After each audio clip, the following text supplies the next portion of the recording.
Good afternoon and welcome to the Thursday, June 21st, 2018 regular meeting of the General Plan Advisory Committee. We have a quorum. Is anybody missing? Yes, Melanie is not here today. I think that's the only one missing. We are called to order and we will start with a moment of silence.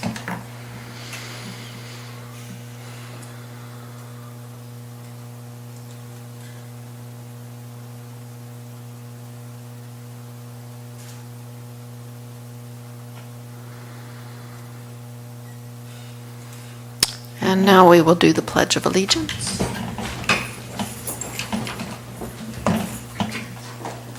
Pledge allegiance to the flag of the United States of America and to the republic for which it stands, one nation, under God, indivisible, with liberty and justice for all.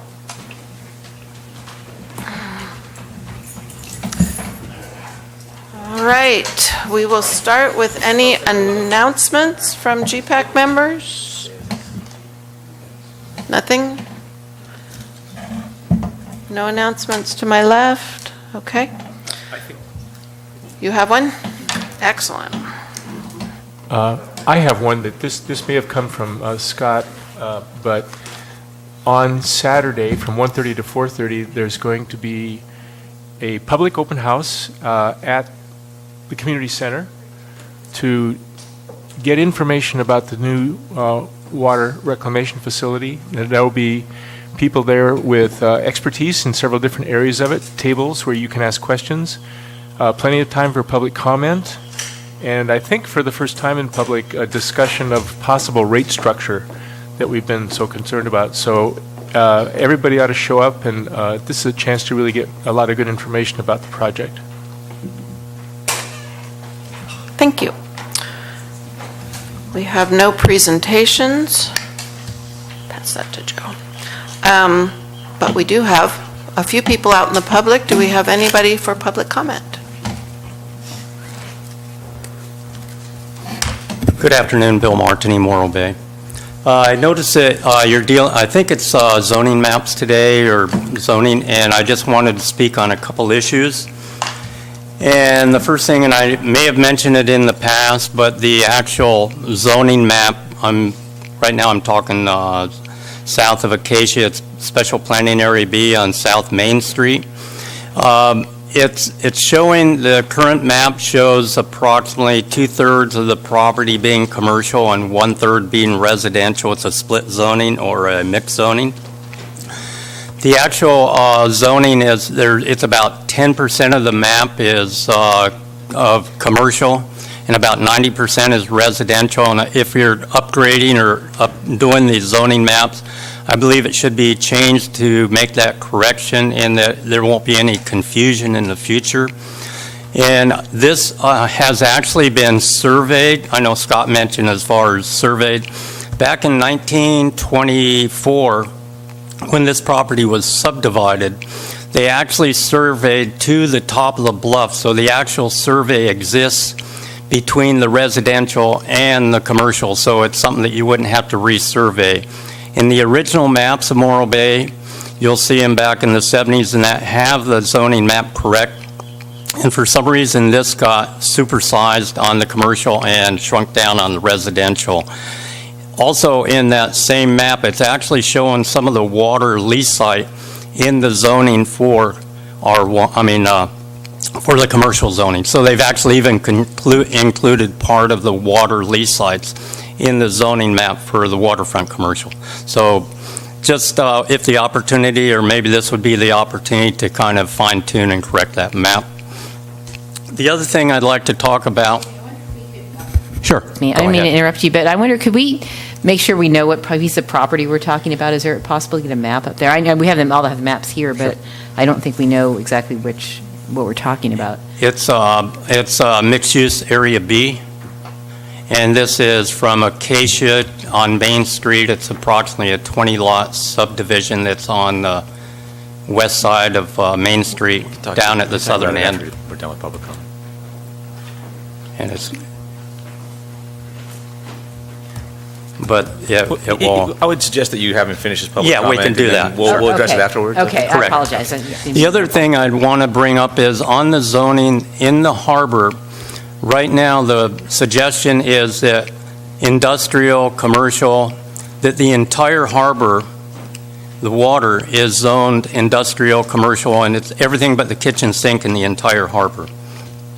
In the past, the policy has been south of the boat launch is for recreational boating and recreational fishing. North of the boat launch and up in the northern end, north of Beach Street, has been where all the commercial fishing and all the industrial in the past has been concentrated.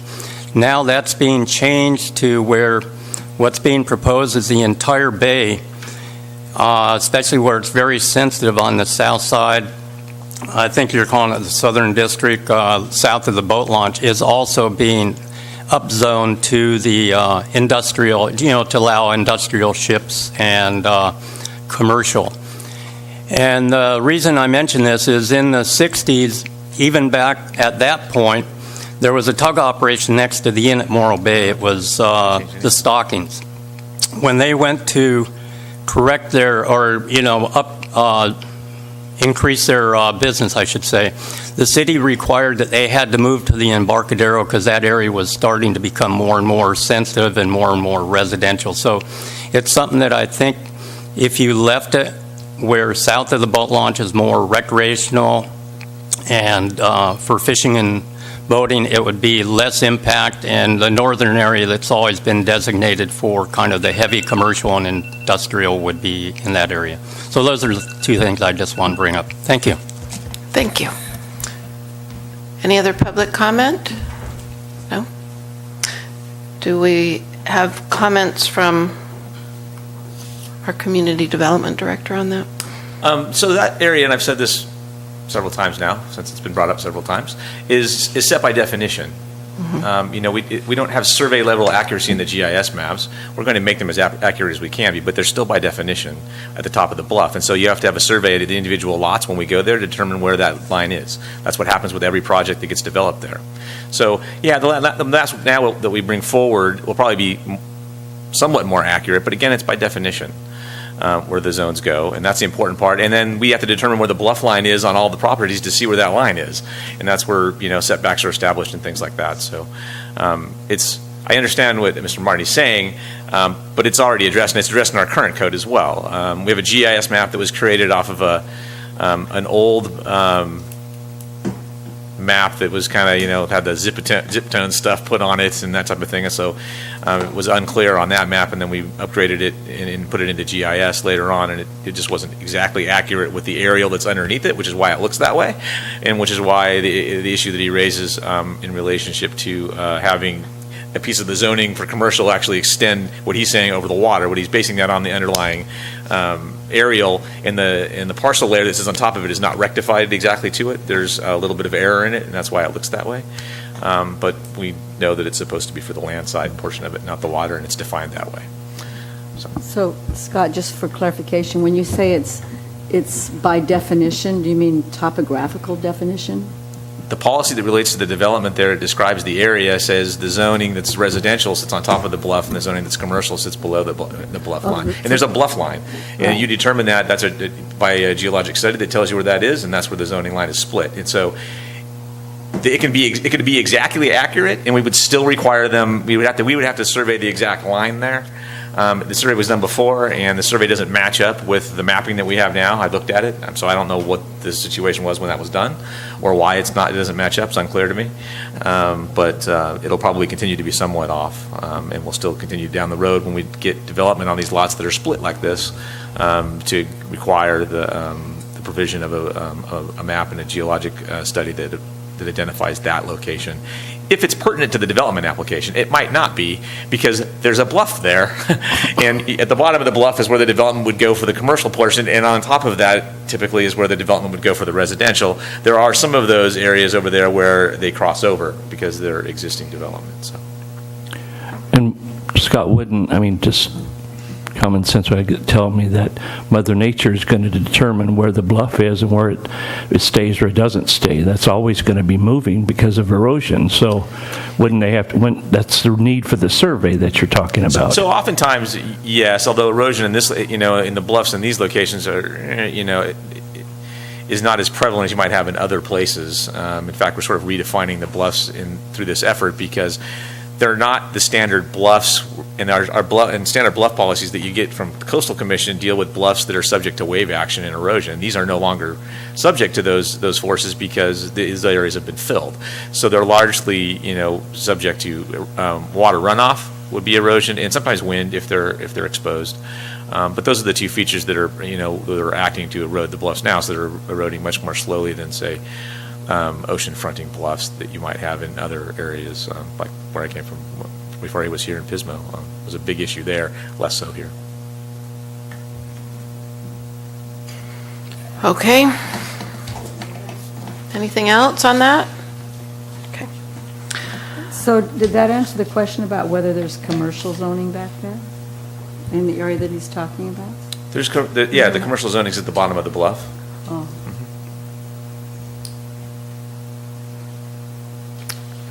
All right, we have nothing on our consent calendar. We have no unfinished business. We have some new business. Our Plan Morro Bay status update. As we start with most meetings, with the status update.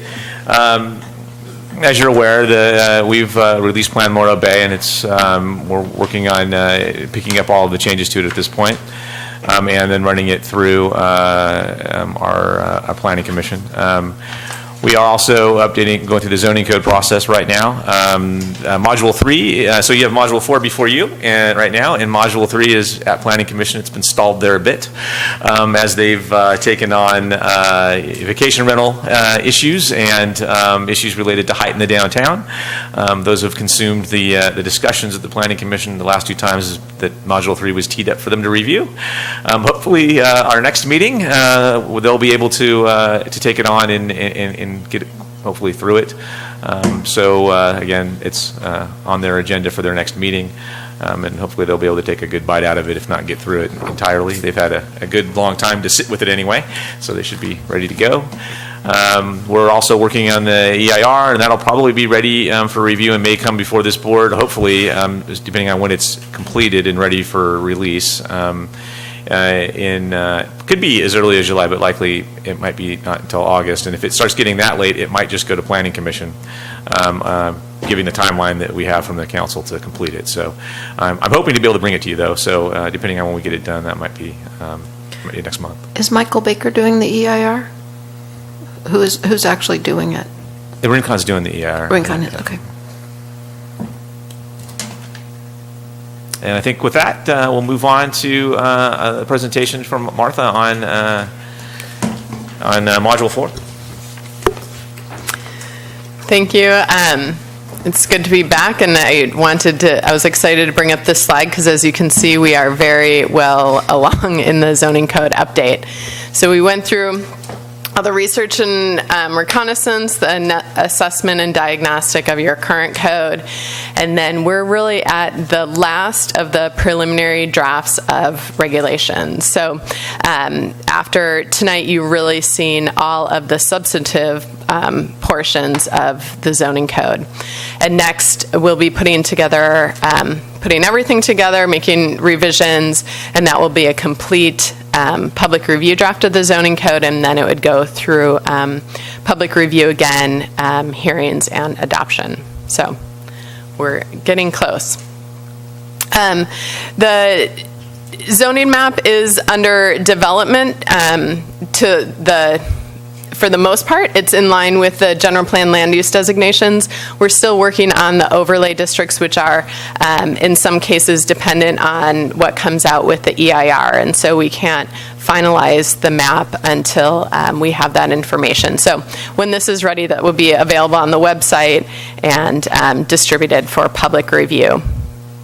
Yep. And I'll admit I have a personal interest in this question because I did notice that the I noticed that if you zero in just a little bit where that yellow and the orange meet, sort of south of Morro Bay Boulevard, it looks like it cuts some of the blocks in half.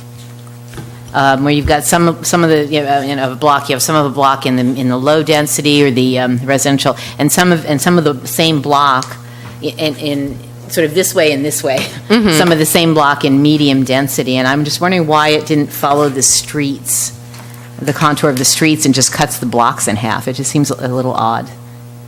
Well, I think we'd have to look without kind of going back. I can't give you the exact reason, but these boundaries would follow those from the general plan land use designation, which in a number of cases would actually follow current boundaries as well. So there may be some cases where currently that's where, a boundary is.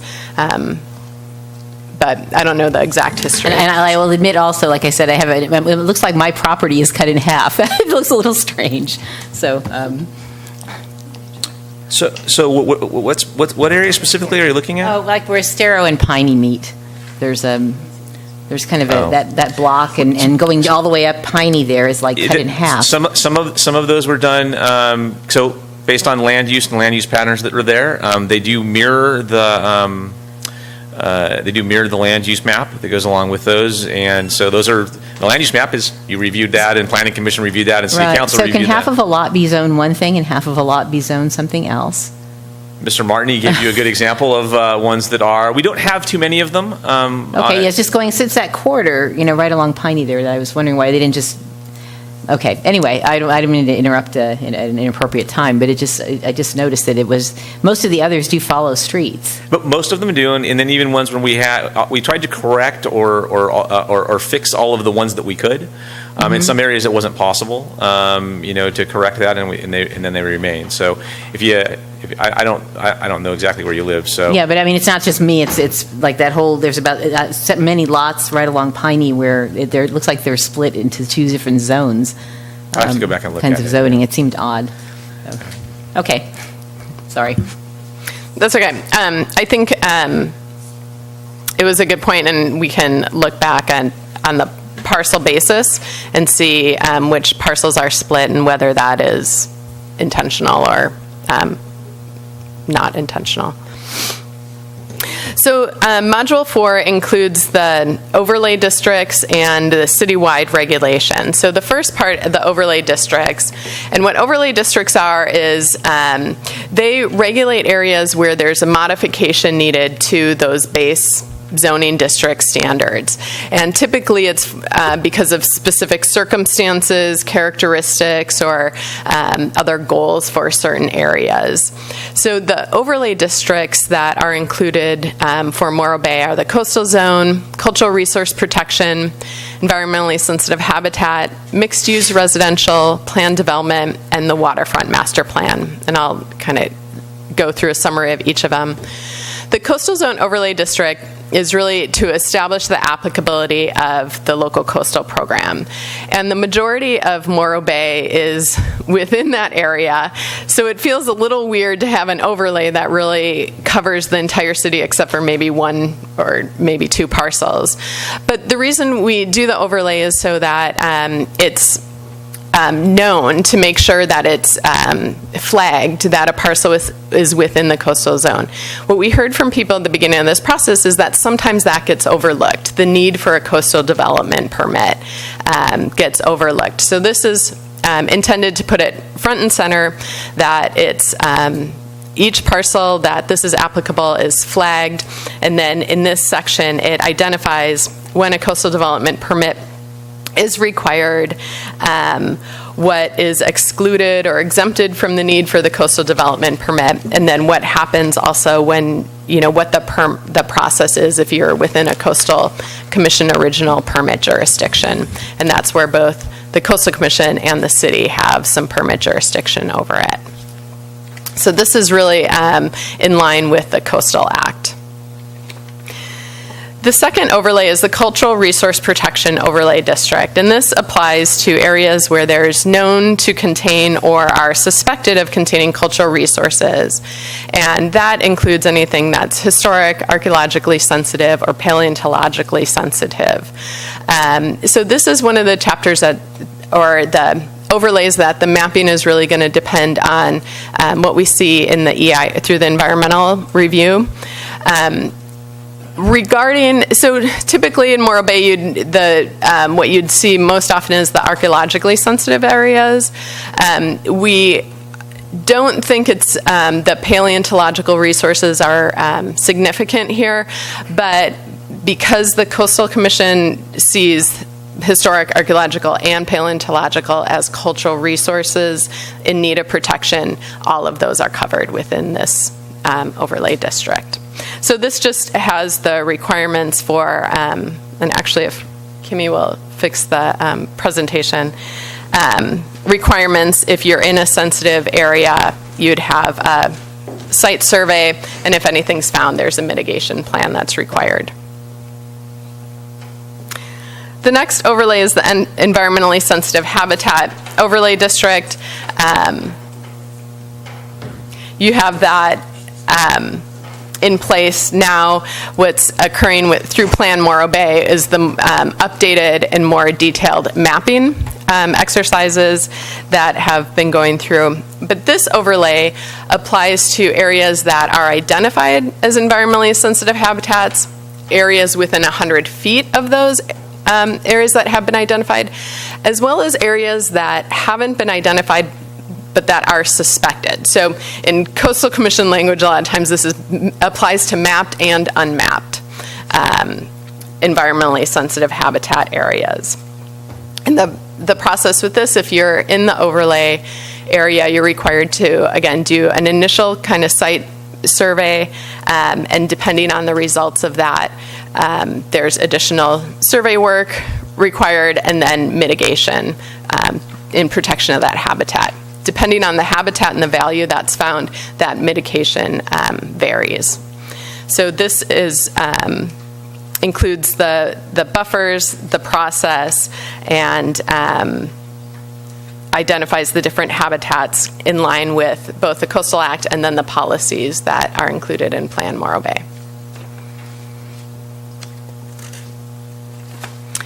The next overlay district is the mixed use residential overlay district, and this is to implement the mixed use residential in your general plan. So that overlay district in the general plan really kind of treats things differently depending on what that underlying base zoning district is. So when the mixed use residential overlay district is applied over the visitor serving commercial area, that allows for residential development up to 27 per units per acre with conditional use permit approval, as long as it's provided as part of a larger visitor serving mixed use development.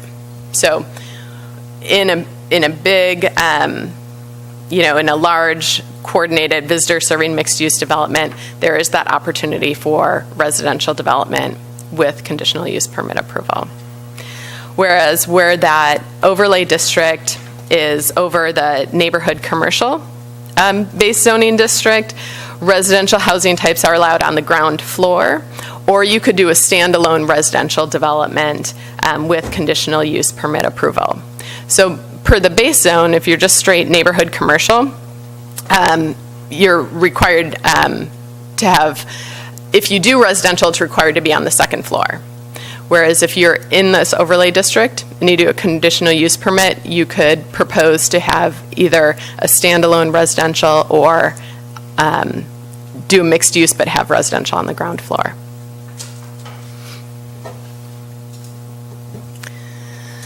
So the next overlay district is planned development.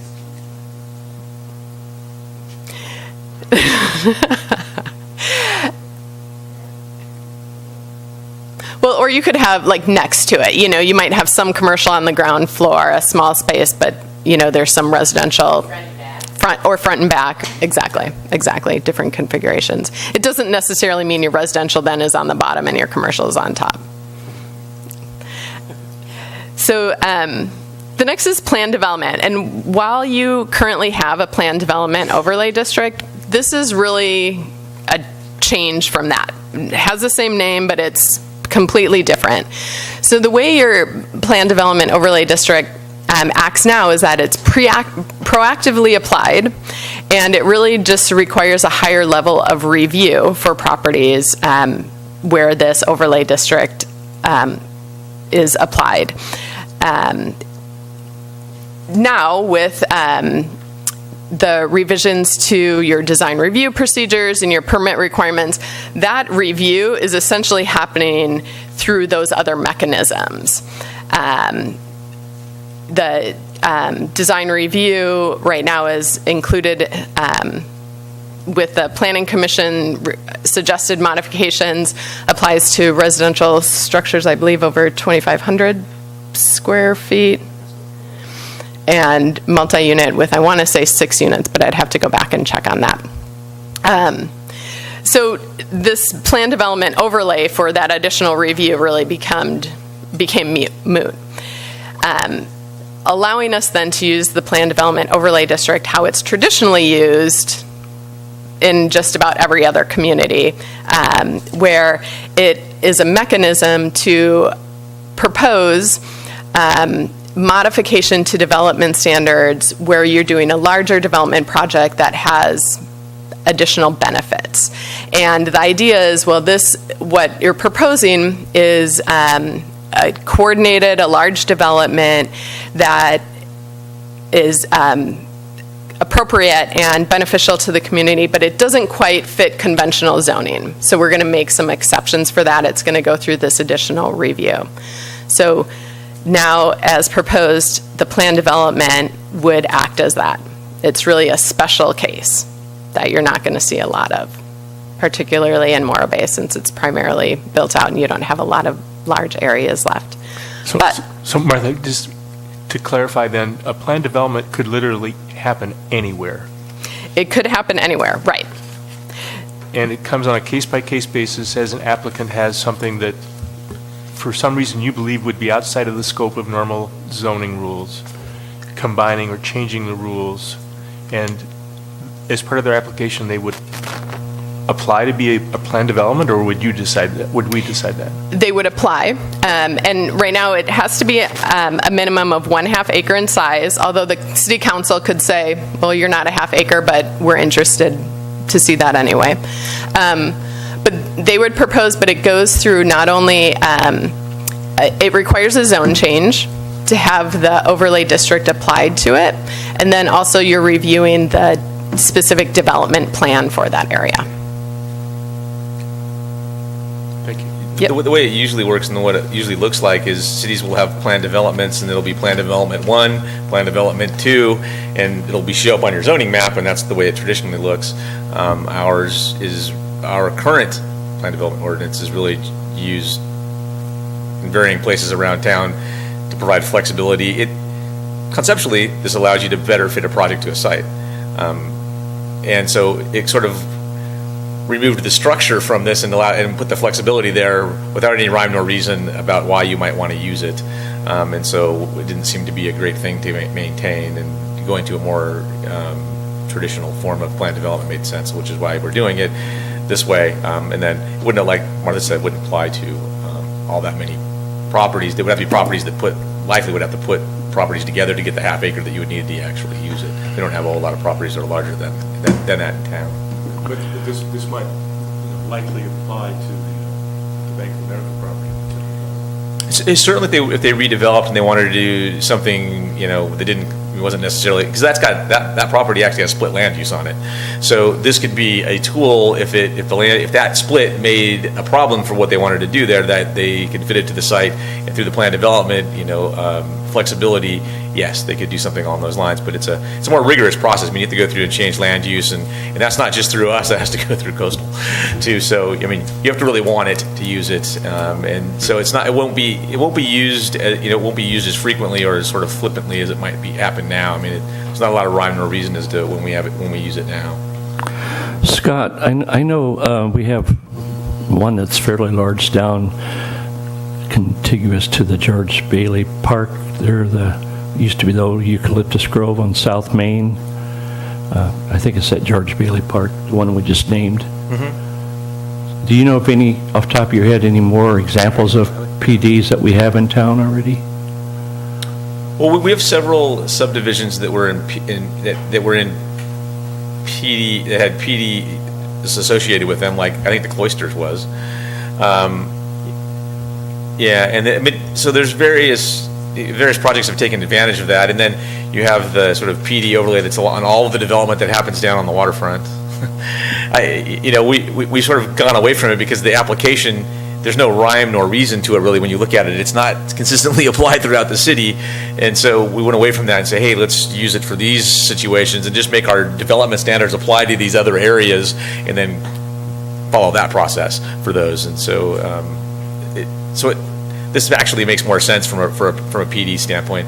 It's people coming here from other areas would not understand the way our PD is used. Like, I worked in the Central Valley for a little while, and we had PDs 1 through 50. And every time we went to a new one, you just added another number, and it would be 53, and that's, you would change your zoning, and the map would change and reflect that. So.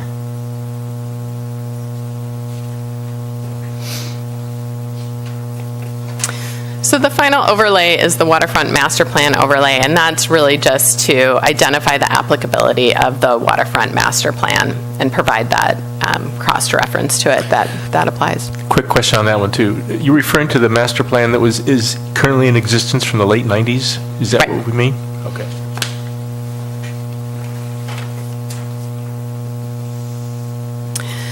So the next group of regulations are the citywide regulations, and these are regulations that apply in all districts throughout the city unless it's specifically stated otherwise, and includes requirements for specific regulatory programs such as the affordable housing density bonus and things such as that. And I'll kind of go through a summary of the highlights of each one of them. So the first is visual resource protection, and of course, that's an important goal of Morro Bay, as well as in the Coastal Act, the visual resource protection. What happened when we developed the zone district standards, a lot of that addressed these types of issues, the height, the bulk, the setbacks, types of issues. So these are kind of the more overarching requirements, the standards for it, as well as provides the cross-references and identifies the scenic areas, the viewpoints and scenic views identified in the general plan. So having specific standards for that. But the real kind of quantifiable standards were all incorporated into the district standards. And these really require, minimizing alterations to landforms, being compatible with character, enhancing visual quality, and so on. A lot of this is based on your current standards in your code. The next section is affordable housing, density bonuses, and other incentives. This carries forward your existing section. It's updated for consistency with the state density bonus law and your housing element. So bringing it all in alignment and consistency. The next section is hazards and shoreline protection, and this includes the standards that's applicable to development in hazard areas. So that includes shorelines, geologic hazards, fire hazards, and so on. One of the, I would say there's two kind of major changes. One, this has been updated to reflect sea level rise, which is something that has been kind of more recent in the Coastal Commission, what they've been looking at, incorporating and addressing through local coastal programs. It also includes, as Scott mentioned, a distinction between coastal bluffs and non-coastal bluffs. So right now, one thing that Morro Bay experiences is coastal will see your bluffs as all coastal bluffs, whereas in fact you have some bluffs that are nowhere near the coast, and so they don't have those, the regulations aren't appropriate for them. You're not dealing with seawalls on them. It's really actually can be okay to have development on theirs because they're not the coastal bluffs. They're really almost hillsides between the two. So that clarity and definition is included, as well as some standards for development on sloping lots. And that's to address kind of that visual impact of development. If you have, right now, your height is measured from average natural grade, and if you have a sloping lot, and you take the highest point and the lowest point and measure height from the midpoint, you end up with one really tall side and one really short side. So there's been some standards included for the maximum height of a single building elevation for 20 feet. And that's really to encourage stepping in lower heights. The next section on landscaping. So this establishes the general landscaping standards when you need to put in landscaping, what needs to be landscaped, what areas of your property. It's also it's updated consistent with the state's model water efficient landscape ordinance. So when the state put out their water efficient landscape ordinance, it's very complex, and there's actually a lot of calculations within it. You have to find out your evapotranspiration rate, your applied water, your estimated applied water. And in my mind, when something requires calculations, it really kind of kills the effectiveness of it on a day-to-day basis, right? So what's included in here is some different options. So you can choose different plant options. So if you plant all low water using plants, we know that you're going to be below your maximum applied water allowance. If you have certain combinations of that, we know that you're still going to be below your water allowance. So you can choose one of those options. If you want to be creative with your landscaping and have all kinds of freedom, that's fine as well, but then you are required to do that calculation to make sure that you're not using more water than you're allowed through the state ordinance. I have a question. So this would be mostly, mostly applicable to new development, I'm assuming? Because is there any control over what people do once you move into a house or have an apartment or duplex or any of those things? Is there really monitoring of changes in landscaping if something dies and they replace it with something that uses more water or something like that? Is there really, there's no permitting? Is there permitting involved, or how does that carry forward? So this would apply, as you see on the boards, it could apply to additions greater than 10% of floor area. So we would add conditions. Now we have nothing that requires you to have landscaping on, say, single-family homes and those types of things. This would change that. We have a lot of homes around town that have no landscaping. Maybe not the most attractive thing for our neighborhood, or it's all paved. Again, maybe not the most attractive thing for a neighborhood. Creates runoff issues and things like that as well.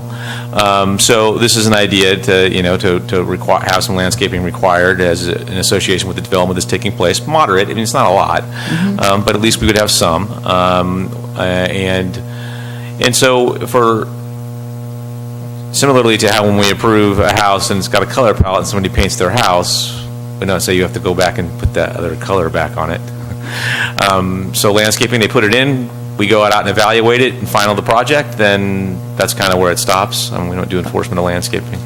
I also did wonder about that, because I've sat through several things at the Planning Commission where they have approved things for certain colors, and I have often thought, does anybody actually go back and tell people they can't paint their house a certain color. I've never heard of anything like that here. Our policies don't But- extend that far. Some cities have that, and some lock that in for commercial development. I've seen that. I've seen it for commercial development and also in certain places where we have a homeowners association or some place where it's the CC&Rs, for example. You only have Correct, certain correct. colors that you're allowed. Yeah, which is But there's not too much of that around here, I Yeah, don't city think. doesn't enforce CC&Rs Right, anyway. right. And so, okay, so what you're saying is you try and do what you can when they're making these changes, but if somebody goes back later and does some other thing, there's not really any mechanism to, The policy is not Monitor written and to go and enforce that. enforce that on single-family homes, nor do we have staff really to do that.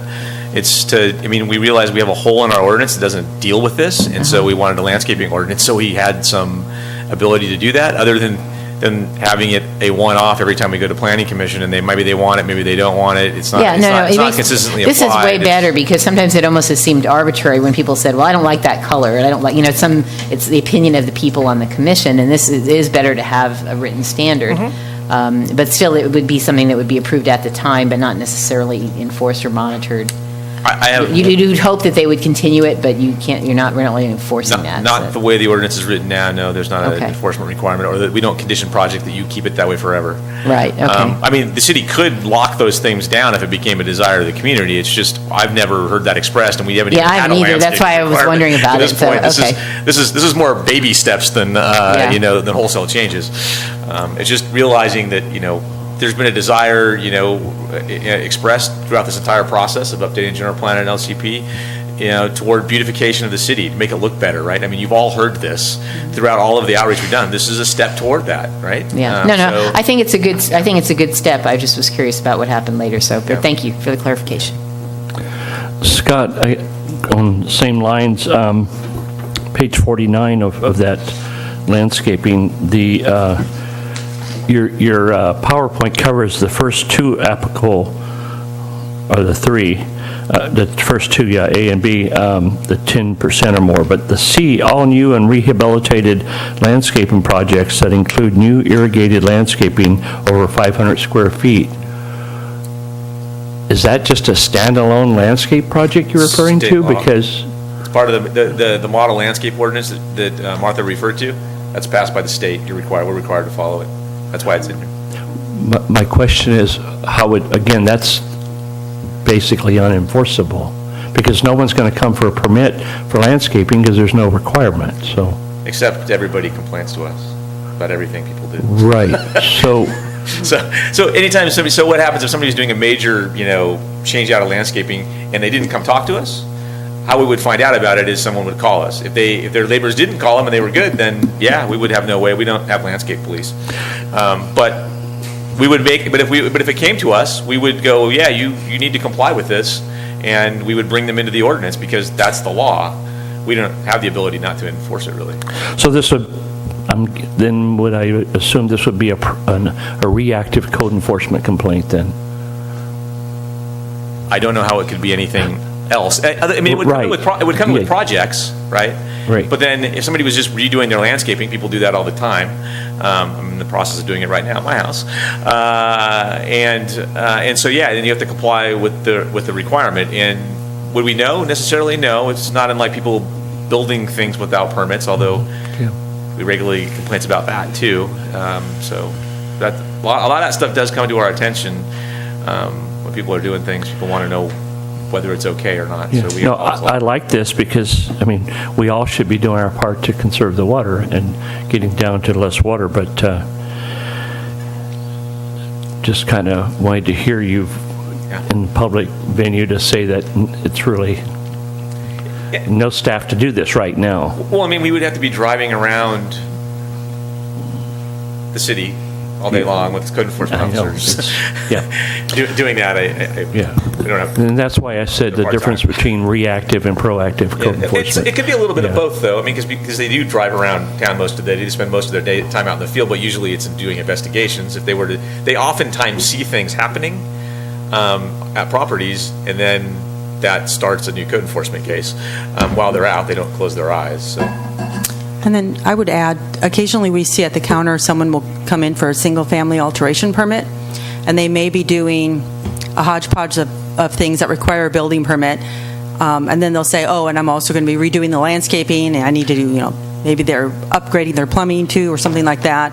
And so staff does ask, is it more than 500 square feet?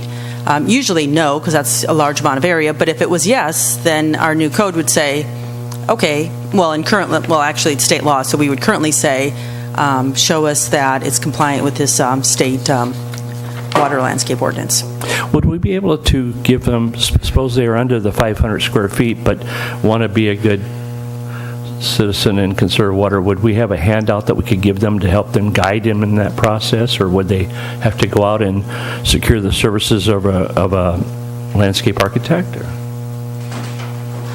So if they wanted to do something, we do advise them. I mean, there are websites out there. You go to, I think, slowwaterwiselandscaping.com. There's all sorts of great ideas on how you can plant drought-tolerant landscaping. The state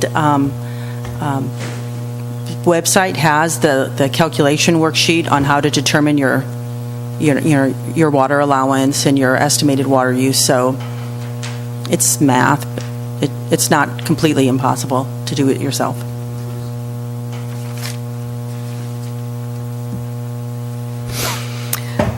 And the intention through this of offering those different options for compliance is to make it just very easy for people to comply with it. And by planting all low water using plants, then you do comply and you don't need to do the extra calculations and the follow-up.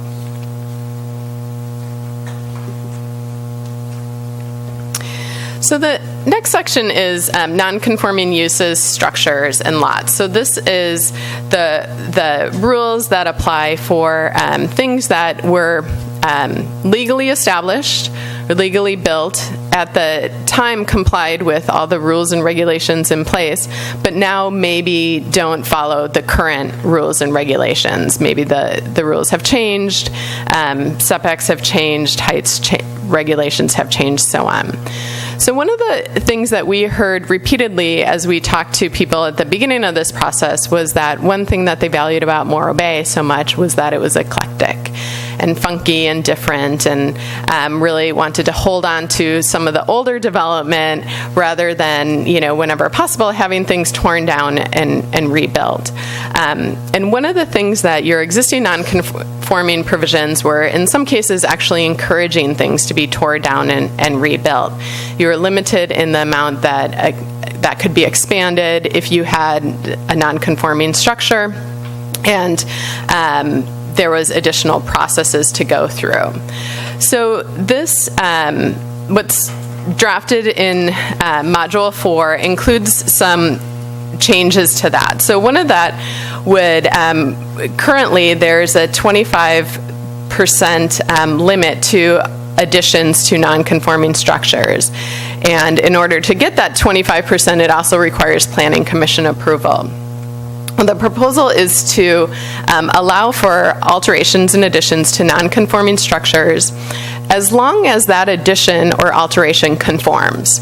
So you can keep the non-conforming portion of it. You don't need to get rid of that, but you can't make it more non-conforming. But you could put something on there that does conform. So whatever your addition is, that needs to conform, but you can leave the non-conforming there.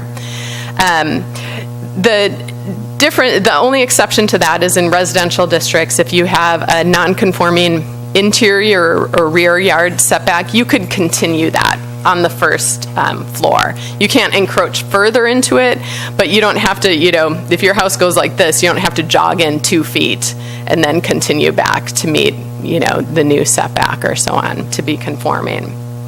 So that's really to, recognize that sometimes older homes or maybe structures are smaller than maybe what people need or want some additions to, and to allow them to keep what's there and provide for changing conditions. Along with that, right now there's a limit on expansion of non-conforming uses, and currently there's an allowance for a one-time 10% expansion of a non-conforming use with Planning Commission approval. Well, the proposal is to still require a planning commission approval for an expansion of a non-conforming use, but take out that hard and fast limit to it. So the planning commission could decide what the appropriate amount of expansion is, and it includes some findings that the planning commission would need to make on, that it's not detrimental to public health, safety, and welfare, that it's, not inconsistent with the general plan, that basically it's compatible with the area it's in. And that's really in recognition of sometimes there's non-conforming uses that actually are benign or, great in a neighborhood. We think of an old traditional maybe corner store that's in a residential neighborhood. Well, that sometimes is the heart of the community or the residential area. So this changes to really, recognize that maybe not all non-conforming uses are bad and need to be gotten rid of, and that the planning commission could be able to make that determination through a public process. I like this section, this whole discussion here, because I was a little concerned when we talked about neighborhood design guidelines and things like that we were getting, having come from a place where there were subdivisions and CC&Rs and things where you could only do certain things, paint your house a certain color and that sort of thing, that we would lose, and the setback rules and that kind of thing, that we would lose some of the funkiness here, because things had to be all the same as the other houses on the street, or things, the materials and all that. So I'm actually really happy to see at least some flexibility here. 10% of a structure, a lot of times they're non-conforming because they're so little, or they're in the wrong place or something, and that's very, very restrictive. So I'm happy to see some of these things preserved, as long as the new things that are added are up to code and conforming, all that. I'm glad we're looking to preserve some of that unusualness that's there for some of the sometimes things are eyesores, and honestly they really are, but a lot of times I think it is part of the uniqueness of this place that we do try and preserve those things, and I'm really happy to see this. So on a subject we've talked about the last few meetings, at least I've brought up, as far as the affordable housing and the marketing and urging people to look at converting garages to affordable, to second accessory dwellings. Would this be a vehicle then that someone, if they had a garage that was non-conforming as far as setbacks and stuff, they could use this vehicle to expand it and turn it into an accessory dwelling unit, or not? It's already allowed by state law. You can convert a garage even if it's non-conforming, and you don't have to make the garage setback conforming to an ADU. It's memorialized in our ordinance now, or it would be in the draft. But yes, that's the requirement. We don't, again, something we don't have discretion over anymore. Perfect. I'm just trying to sell those garage conversions, trying to increase our affordable housing stock. The state had the same idea. Yeah. They're, they say we have a housing crisis, not a parking crisis, I think is the quote we've gotten from them.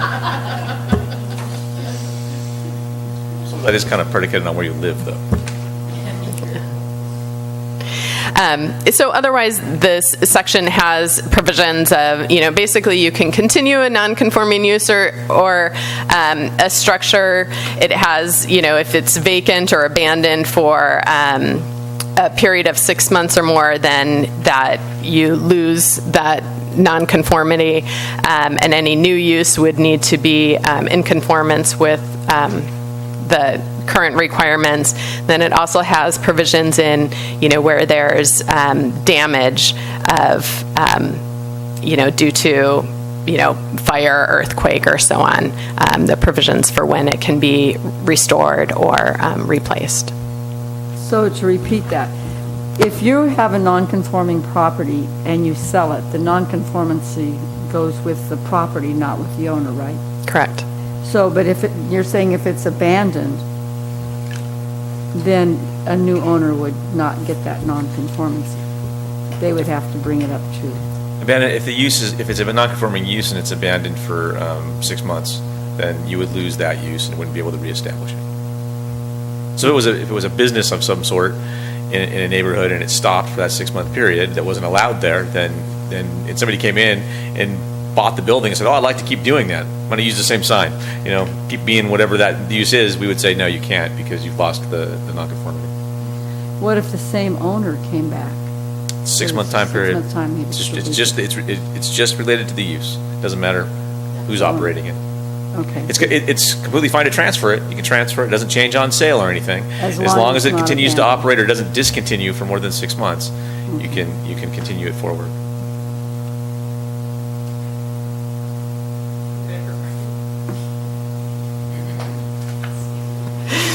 Okay, there's a number of changes with parking, and some of it is also based on what we heard of encouraging reuse, investment and reinvestment in existing structures and with existing businesses. Another thing that we always think about is, looking forward, what is the parking kind of demand going to be, and what does our circulation and mobility network look like? And I think one thing to remember is that regardless of what happens with the parking requirements, these are minimum requirements, and parking doesn't disappear overnight. So even if a parking requirement changes, that doesn't mean actual parking that's there on the ground necessarily disappears. I think that's one thing when people think, oh, parking requirements are lowered, there's not going to be any parking. Well, there's a whole process of time that happens in development. So I'm going to highlight a couple of the changes. The first is, I would say, really kind of a clarity in that when parking is required. So with new buildings and new land uses, that's kind of easy. You need to provide the required parking. When you have a change in use or an expansion of a use, you're required to provide parking for that increase. And you don't need to go back and provide it for the entire building or the site. So if they had, 5 parking spaces and you come in and you're required, and that's what they were required, and your business comes in and you're required to have 6, you only need to provide that other 1. So for a total of 6. Whereas if they were required to have 5, but they only had 2, they were legal non-conforming to that. And now I'm required to have 6, I still only need to provide that 1 more. So you just have to provide it for that increase that you're causing, either through that change of use or through that addition. Additionally, right now in your neighborhood commercial district, there is an exception that from a change of use from a commercial use to any other commercial use, you don't need to provide additional parking. So in your neighborhood commercial district right now, you can take any commercial use, replace it with another commercial use, and you don't have to provide additional parking. So that's proposed to extend to all commercial uses. I'll talk about how we're the proposed parking ratios, but with adjustments to the parking ratios, where that really has the biggest effect is in whether you're changing something from retail to restaurant. So those are both commercial uses, but they have different parking requirements. So this would allow you to switch out without providing additional parking. Okay, so what's the rationale if you're putting in a new use that does normally require more parking? What's the rationale for not requiring the additional parking? Well, one is to encourage tenancy to and provide that flexibility for businesses to move in. Another part of it is typically these would be in areas that are commercial, and you'll have kind of a flow of different times and amounts of uses anyway. So even if I'm a retail shop, but my customers happen to come, in the morning constantly, that is going to...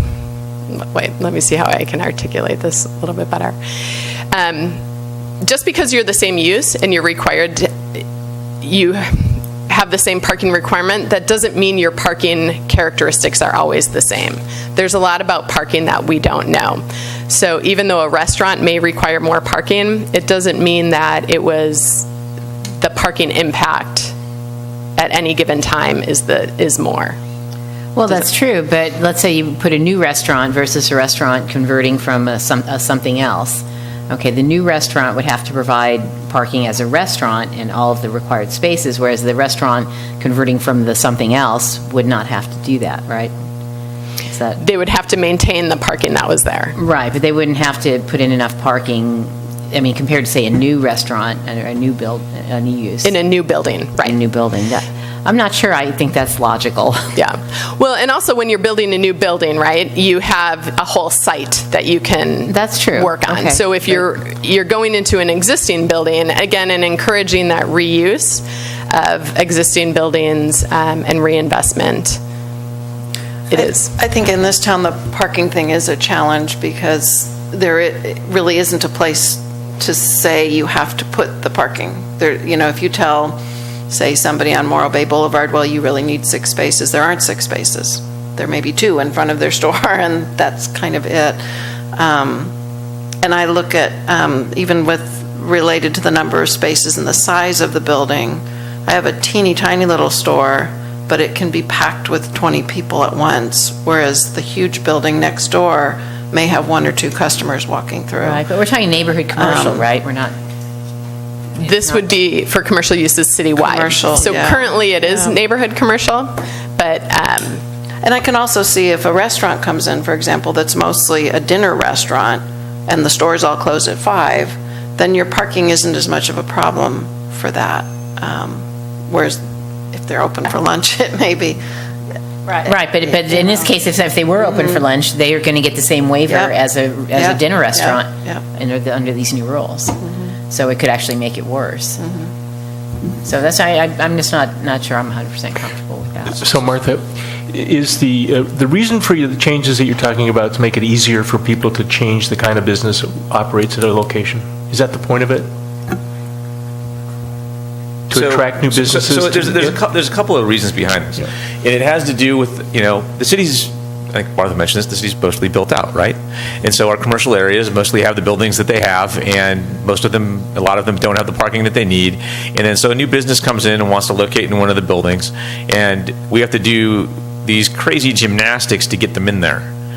We realized this on North Main, and we passed an ordinance that changed it and just said commercial users can go in and out here, no change, and it doesn't matter. Just go in, make it happen, because we were starting to get vacancies there, and we weren't able to put new businesses in there because they had parking from way back when they were built 50 years ago in many cases.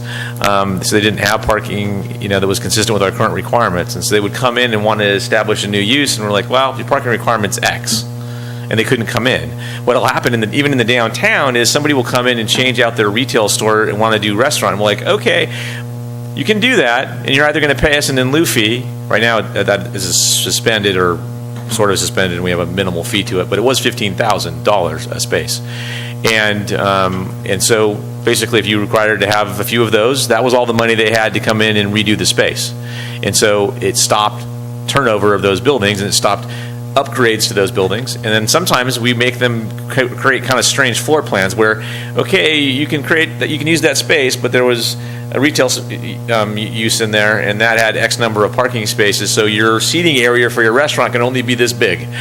And they're like, okay, and they would come in and you get some kind of weird configuration that doesn't work, and then we have to monitor it over time because that's not a sustainable, seating area for a restaurant. And so like, okay, they have mission creep, and now they got tables outside, and now they're doing whatever, which isn't bad. We want the restaurant to be successful, but we're forcing them into the box, and it didn't make sense. And we were doing this time after time, and really what we were doing is turning people away. They're like, I can't pay $30,000, I can't pay $60,000 to do that. So we had a disincentive built into our ordinance for commercial occupancy in our town, and that's what we're trying to resolve.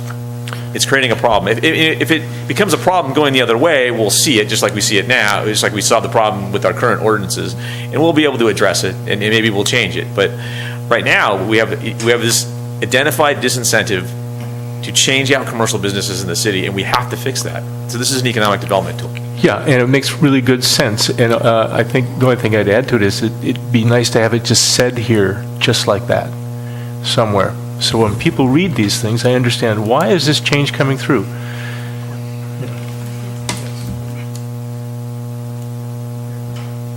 Yeah, I think that, I think that last statement is an excellent point in that perception is everything, and people don't typically delve very deeply into these matters, and they'll simply say, what, you know, a small store is switching to a larger restaurant, and we should be able to explain, or they should be able to see the explanation before the right.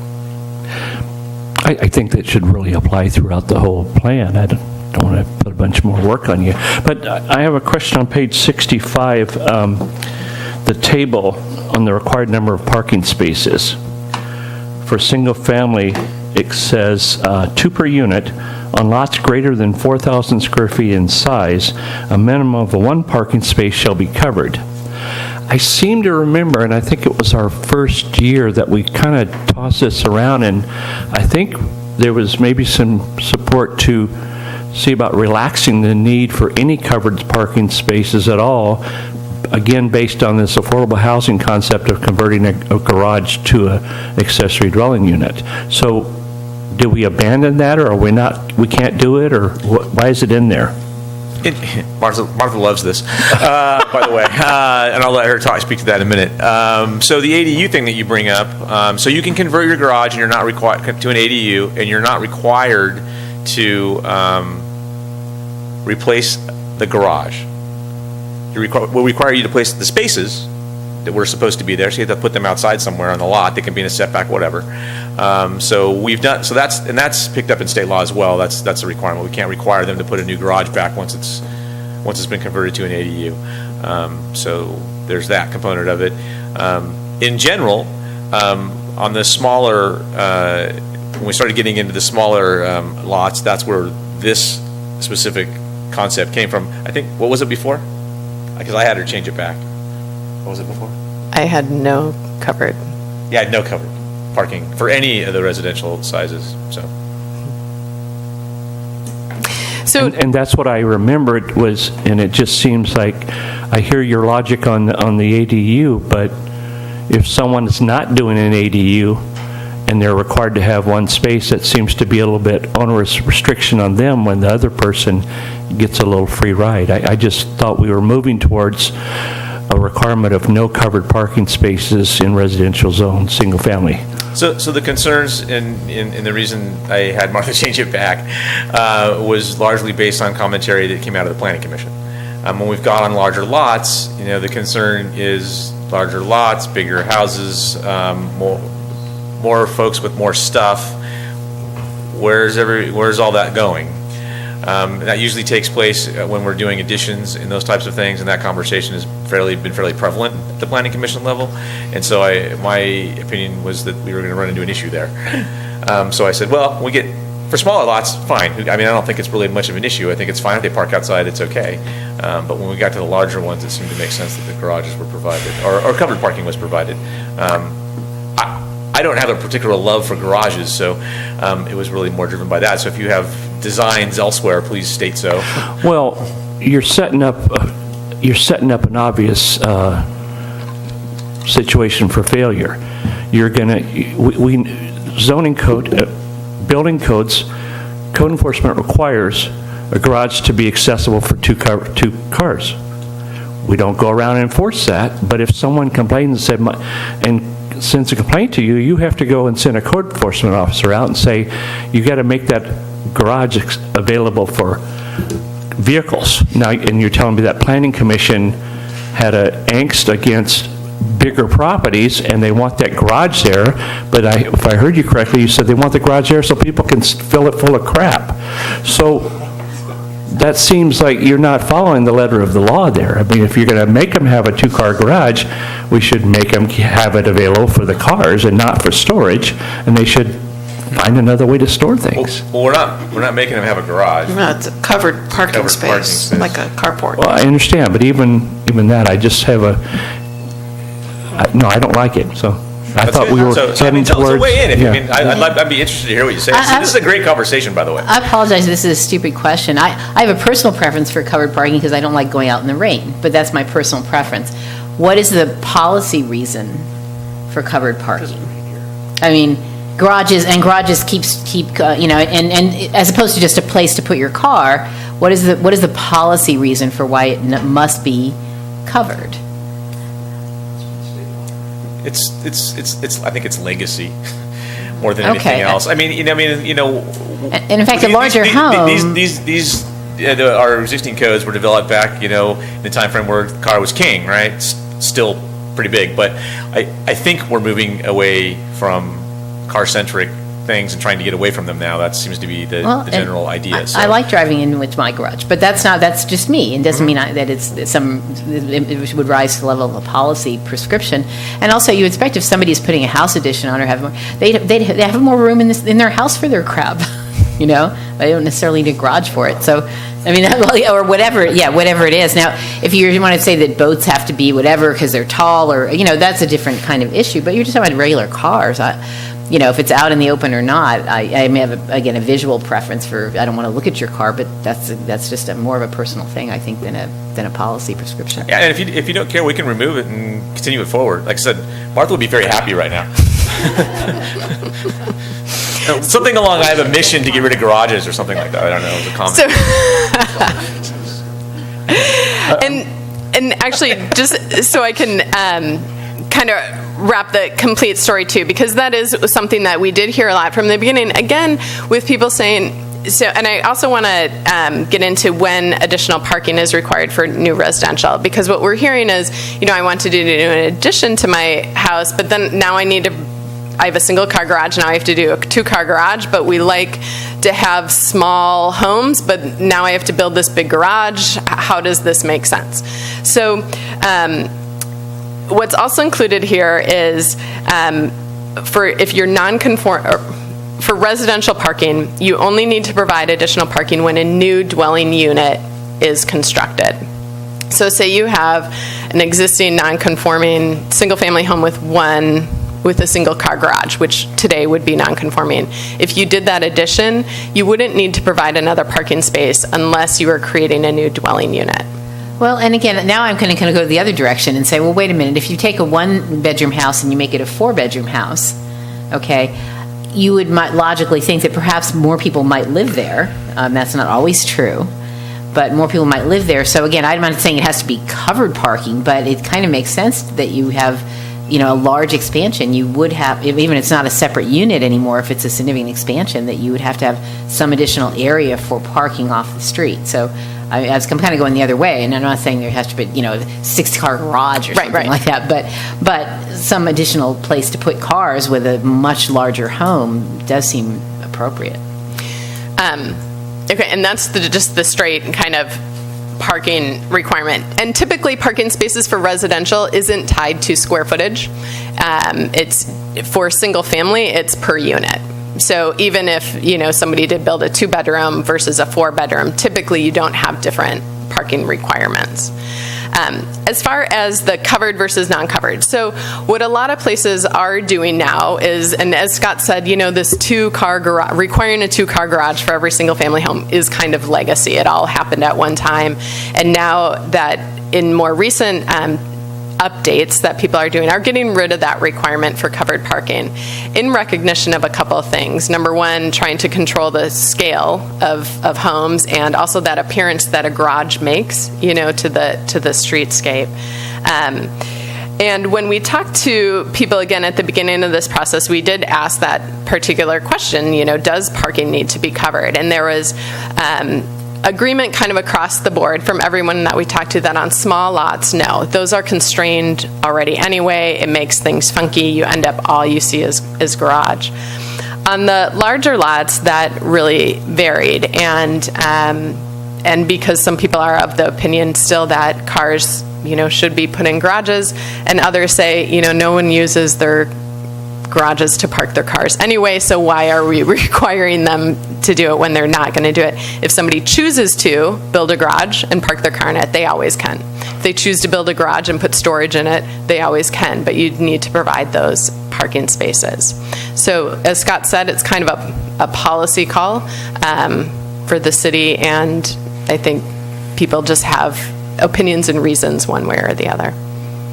So here's another reason why I'd be in favor of removing the requirement for covered parking altogether. And I tie this to our landscaping and our water conservation, so if someone doesn't have to do any covered parking, they could, if they choose, install permeable paving and reduce the amount of water leaving the property and thereby conserving some water also at the same time. So it would give them that option to be able to do that and conserve water. So.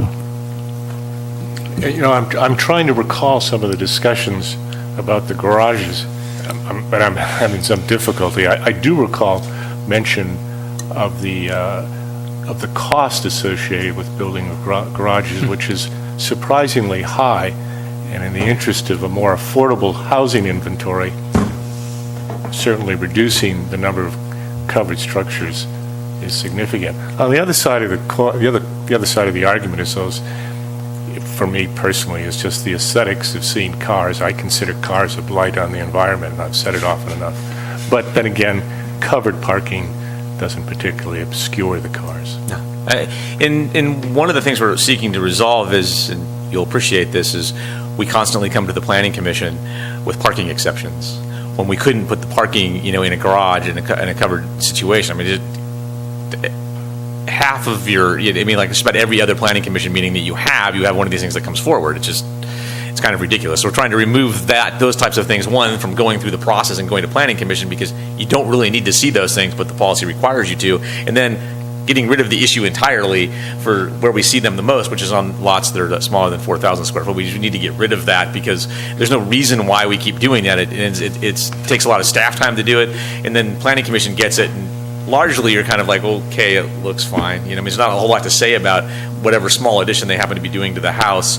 It's just we have to go to Planning Commission to get your okay because it's a parking exception because it doesn't comply. It just sort of seems to clog up the agendas unnecessarily, really, and which with something that should be a staff level decision, really. So it seems like what we're getting toward is a policy that would say for affordability, recognizing that we have small lots, smaller than 4,000 square feet in North Morro Bay especially, and that the cost is high, that our policy should be to simply require off-street parking and let it go at that. So are you comfortable with that? So we'll be happy to, we can absolutely just eliminate the limitation, which is the 4,000 square foot where we were going to that, so. One thing, Correct. Yeah. For any size, we're just going to get rid of the requirement. one thing I was surprised to read in here was that driveways had to be concrete or asphalt, because it just seemed like there's been so much talk lately about making permeable surfaces. You can have permeable pavers, that's fine. But in here, it said that that's what they would be.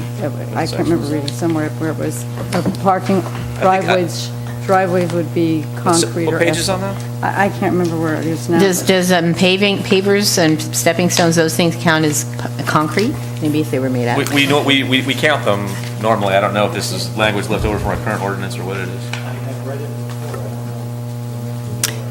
So it's on page 76. Alternative surface, so it's fine. It's or alternative surface. We regularly encourage use of permeable pavers in areas where they're appropriate. Some areas in town, they're not, because water won't drain through them and go anywhere. Okay, so I understand as far as alternative surface approved by the city engineer, and I'm going to use my driveway for example, so it exceeded 16%, so it required concrete paving. That's engineering standards. But could it be reworded to say driveways with less than 16% slope can use alternative paving or asphalt? Reword that so people don't have to go to the city engineer and get approval for permeable paving on a flat driveway. If it's a flat lot, there's no really angst there, I think. No, I'm talking right here. Surfacing, asphalt or concrete or alternative surface approved by the city engineer. We can just get rid of the. No, that's turnarounds, No, there's a requirement. Because anybody that paves over 200 square feet is required to get a building.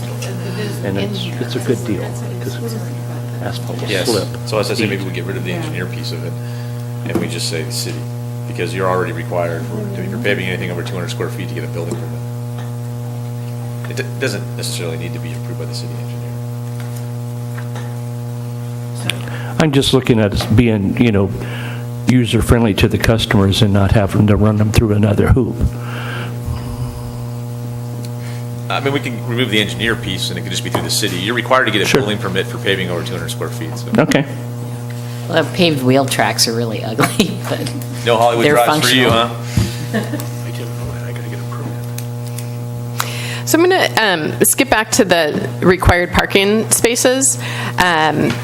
So for the minimum number of parking spaces required, so one of the things that's incorporated here is for the Waterfront District, no on-site parking is required.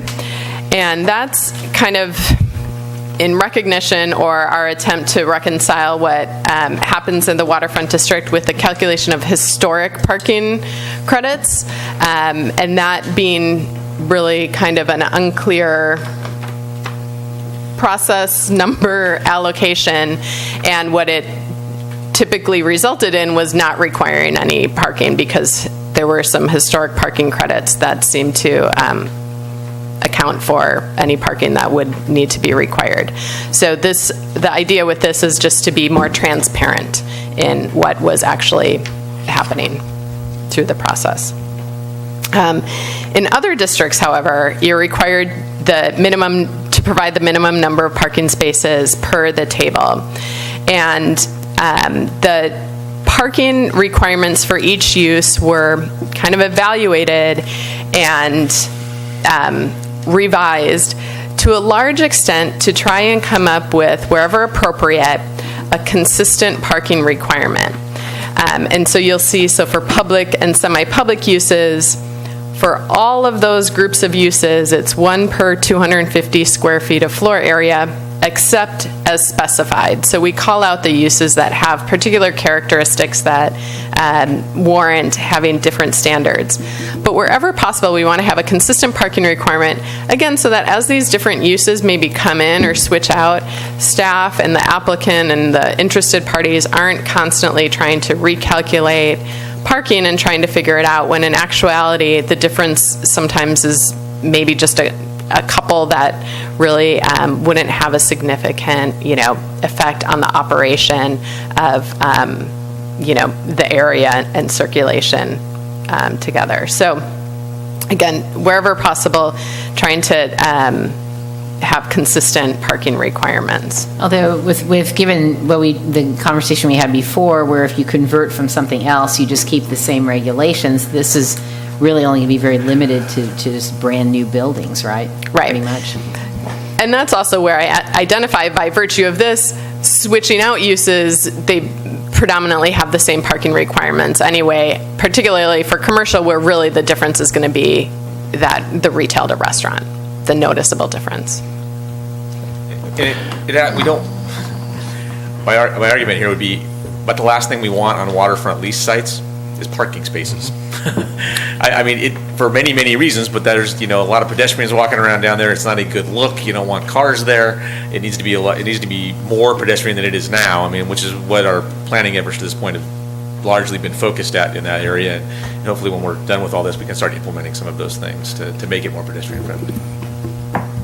Martha, on page 67, at the top, the continuation of commercial uses from page 66, you're giving examples, and you have short-term vacation rental. So if I'm reading this correctly, then that's specific to short-term vacation rentals in commercial districts only. Would that be right? No, actually, and that actually now reminds me of something Should that to be moved? clarify. But no, so a short-term vacation rental is a commercial use, Even in a residential zone? even in a residential zone. So if they're in a commercial zone, they're not going to be required to conform to commercial parking regulations? They're going to be required to conform to the parking requirements that are noted here. Okay, so, and then my other question would be, and again, for residential, I've made my my position clear in public was I'm all for on-site parking for any short-term vacation rental. I think that should be a requirement. My question would be, that language, one of the calculation, one for every 4, is that going to hold water by the time we get a vacation rental ordinance finished? If it has to change, we'll change it. You'll change that? Yeah, Okay. I mean, it right now it seems okay because it's based on maximum occupancy, and it's the way that the ordinance is drafted right now, and the way that you've seen it anyway. Right. You know, it has the occupancy limitation by bedroom. When you saw it was 2 per bedroom plus 2. You Right. went through the planning commission, and now it's just 2 per bedroom. They got rid of the plus 2, and there's been some pushback on that. So we'll see where we end up. But that would be a definitive amount based on the bedrooms that are in the house, and we would apply this parking standard to it. So. Well, this seems, I'm sorry. I didn't mean to- So at some point, for vacation rentals in residential, there'll be language that will clearly state that all parking shall be on the property. That's what this says. Okay. Yeah, I think this is the minimum you could do. I mean, you're not going to have, 10 people coming in one car. And so if you want to really make sure that they take care of their own parking requirements, 1 for every 4, I think is the minimum you really, should do. I mean, it's, sometimes people will come in 3 people in a car and there'll be 2 cars for 6 people or something. And so, I mean, I guess that would still be 2 parking spaces. But anyway, I think this is not, I don't think this is onerous at all. And it's logical.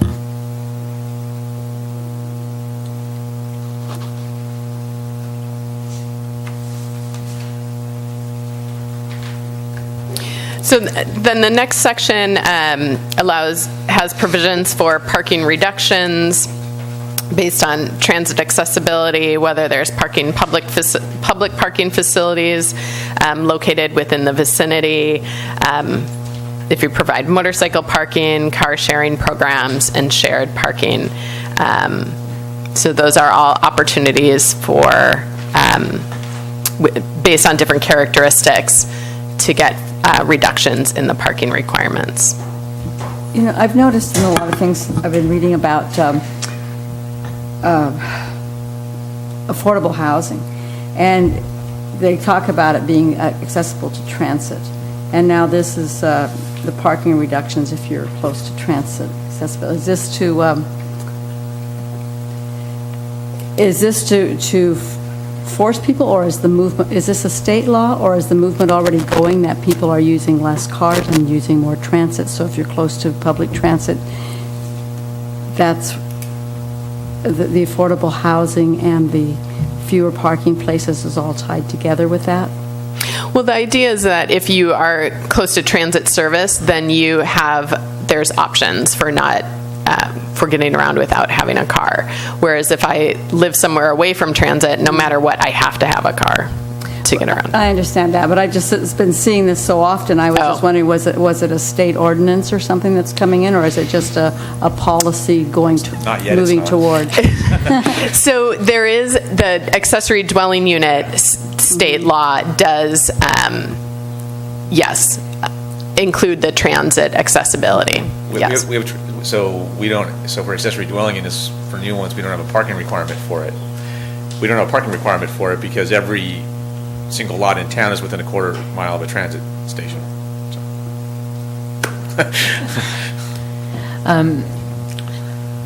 I had a question about the proximate public parking facilities.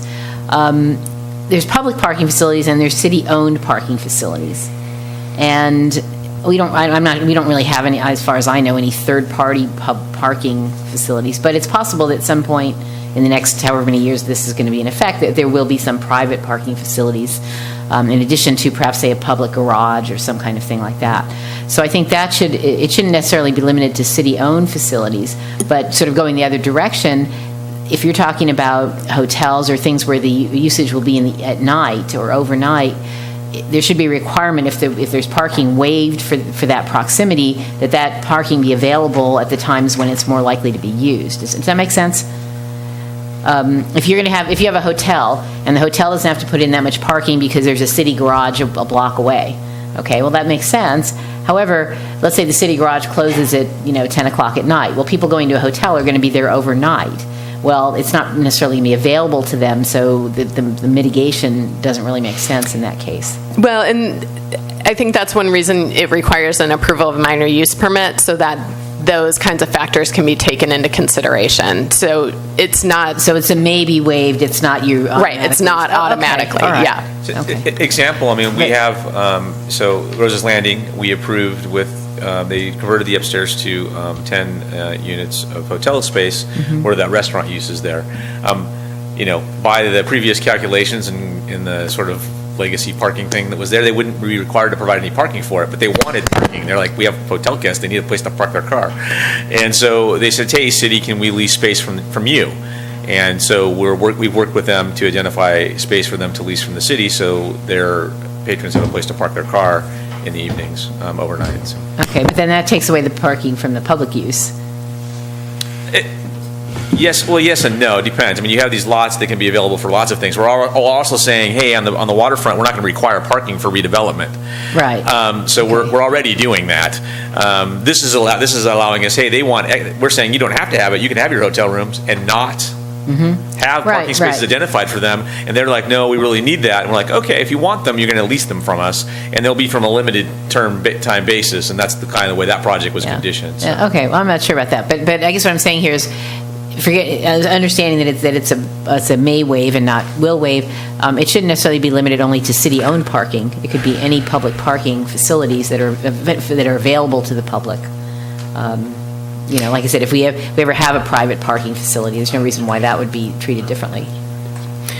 Right, and we could either look at just taking the city out, although the city-owned out, although you're still required to provide off-site parking through an agreement, and then there's the option for other parking reductions to where through a minor use permit there may be other types of considerations. I understand that, but I guess I don't see any reason why this should be limited to city-owned parking. Like whoever owns the parking is not as relevant as the fact that it exists and it's available to the public. Okay.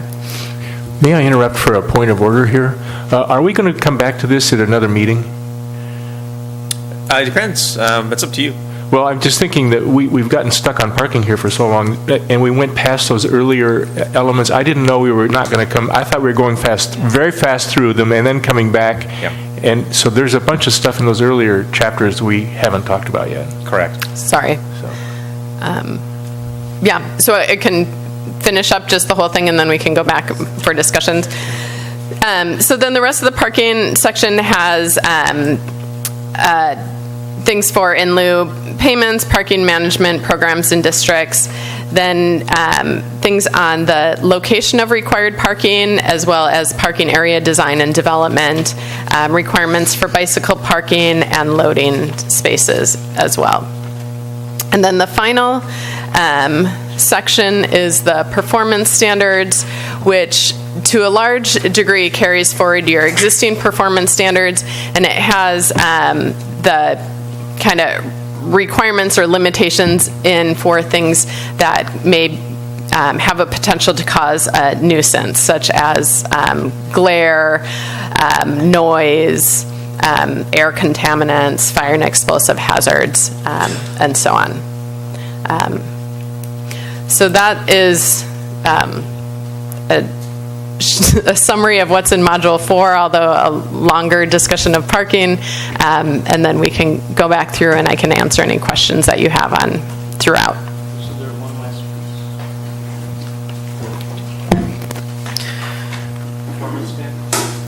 piece. Oh, that was what really carries forward a lot of what you have existing in your performance standards, and then has the limits and enforcement for all of those individual aspects, including noise, hazards, glare.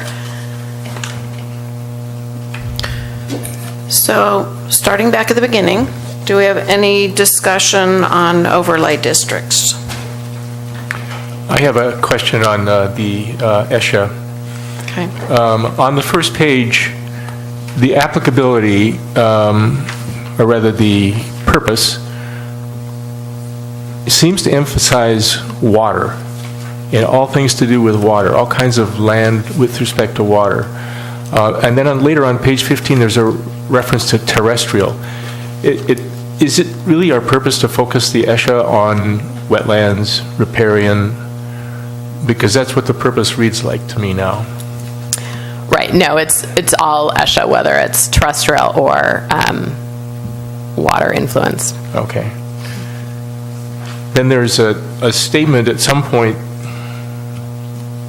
I wish I had the page correct here, invasive plant species shall be prohibited. I get the image of somebody putting a citation on ice plant. Yeah. You know, so it's agency may be the issue. Who is going to, is this assuming that somebody is planning to put in ice plant somewhere and we're not going to let them, or what is this? So that is on page 52, and that's in landscaping. And so, yeah, that would be, you can't include that in your landscaping plan. All right. What does fuel modification mean? Which page? Page, I have it on page, that's under C2. I didn't write the page number down on that one. It's probably in that same vicinity. 15? Yeah, it's about the middle of page 15. So those are areas where, by requirement of the fire department or so on, that you're required to do some vegetation clearing for fire hazards. Okay. So it's fuel, things that would fuel a fire. Correct. Okay. Backing up just a little bit on the cultural resource protection part, for your mitigation, a plan should be prepared by a qualified archaeologist, paleontologist, or other qualified expert subject to the approval of the director. That's page 12. I would ask that we include a consultant from the Native American community as well, cultural resource consultant who is Native, if that meets with the approval of people. Wouldn't that the archaeological No. sensitive, would not cover that? Nope. You'll have an archaeologist, but I think you talk with the Native community, and it just depends on your archaeologist whether they are sensitive to what the actual cultural concerns are with a place. The requirement here is that the archaeologist has to be knowledgeable in local Native American culture. So I'm just wondering, does it have to be a Native American person, or can it be someone who's knowledgeable and has a good background in it? Often what the state requires is both. So you have an archaeologist and you have a Native consultant. You want like a culturally affiliated? Yes, exactly. Okay. Yeah. In the preparation for of the study? Right, Okay. right. Okay. It's just at the consultation level, and then, as resources come up, there are other requirements anyhow, so. I'm sorry, but we're specifying sort of an educational background in the culture as opposed to sort of, we're not talking about the ancestral. I think she is talking about that. That's why I was thinking, it does actually say already the educational. So the Native American requirements Heritage for Commission will identify culturally affiliated persons that could be consulted in the preparation of an archaeological study, say. And so that's how we would phrase this, is we would say they need to be consulted in the preparation of that report. So, But we wouldn't be specifying any ancestral requirement. So the culturally affiliated means something specific, and it means if you contact the NAHC, they will identify culturally affiliated folks with this area. It might be Chumash, it might be Salinan, it might be somebody else. And you need to consult with one of those folks. As long as they do that, and they bring that forward through the report that they're providing to us, that would qualify them underneath this section if we add it. Well, that makes sense, because it says here that surveys can be conducted by an expert, but you're saying that they have to just consult with the other people. So it's not that those people have to do the survey, they simply have to be consulted. So that the seems idea like a here, and I good think, compromise. I'm not going to put words in Susan's mouth, the idea here would be to have the consultation happening early on. So when it usually happens is after the report's done, okay? And after it's done, and then it gets let out to the world, and it gets reviewed, largely, a lot of times out of context, sometimes the the culturally affiliated communities, often Chumash or Linden, will look at it, and they don't like something that's in there, and they take an immediate offense to it, and it creates angst and conflict. And so I don't think it's a bad idea. I think it's actually a really good idea. Thank you, because I think City of San Luis does something like this now as well. I think it's probably a good idea because we're having more and more of those sort of conflicts well down the road. And it just might actually solve that up front. I mean, it's something I've been actually thinking about for a while. I just didn't think enough to put it in here, I guess. I think it helps. In the work that I've done with Well, not prior to archaeologists study who asked people to be involved ahead of time at the beginning of the process, went a lot more smoothly. So, I mean, I think getting folks in the room together early on is better, so we don't end up with the fight on our doorstep, which is Right. maybe a little self-serving, but I don't like to play referee. no, it's all good. If I don't have to. So jumping around again a little bit, page 24, I'm in the mitigation and monitoring section of the ESHA. And I think that mitigation, the responsibility for mitigation, if I understand it, is implicit in the applicant is going to have to provide suitable mitigation procedures if they want to do something in an ESHA zone or within 100 feet of an ESHA zone. Under monitoring, it's not clear who's going to do it. I think the idea is that under H, it would read, the director shall monitor mitigation measures for a sufficient period of time.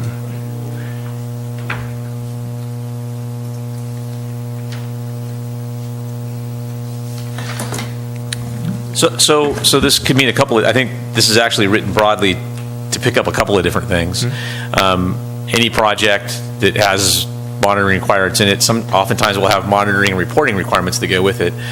Say if they had to do habitat restoration or something along those lines, they'll have a time frame within which they need to establish whatever the habitat is to an establishment of 90% typically, and it might be have an initial establishment period of 3 years.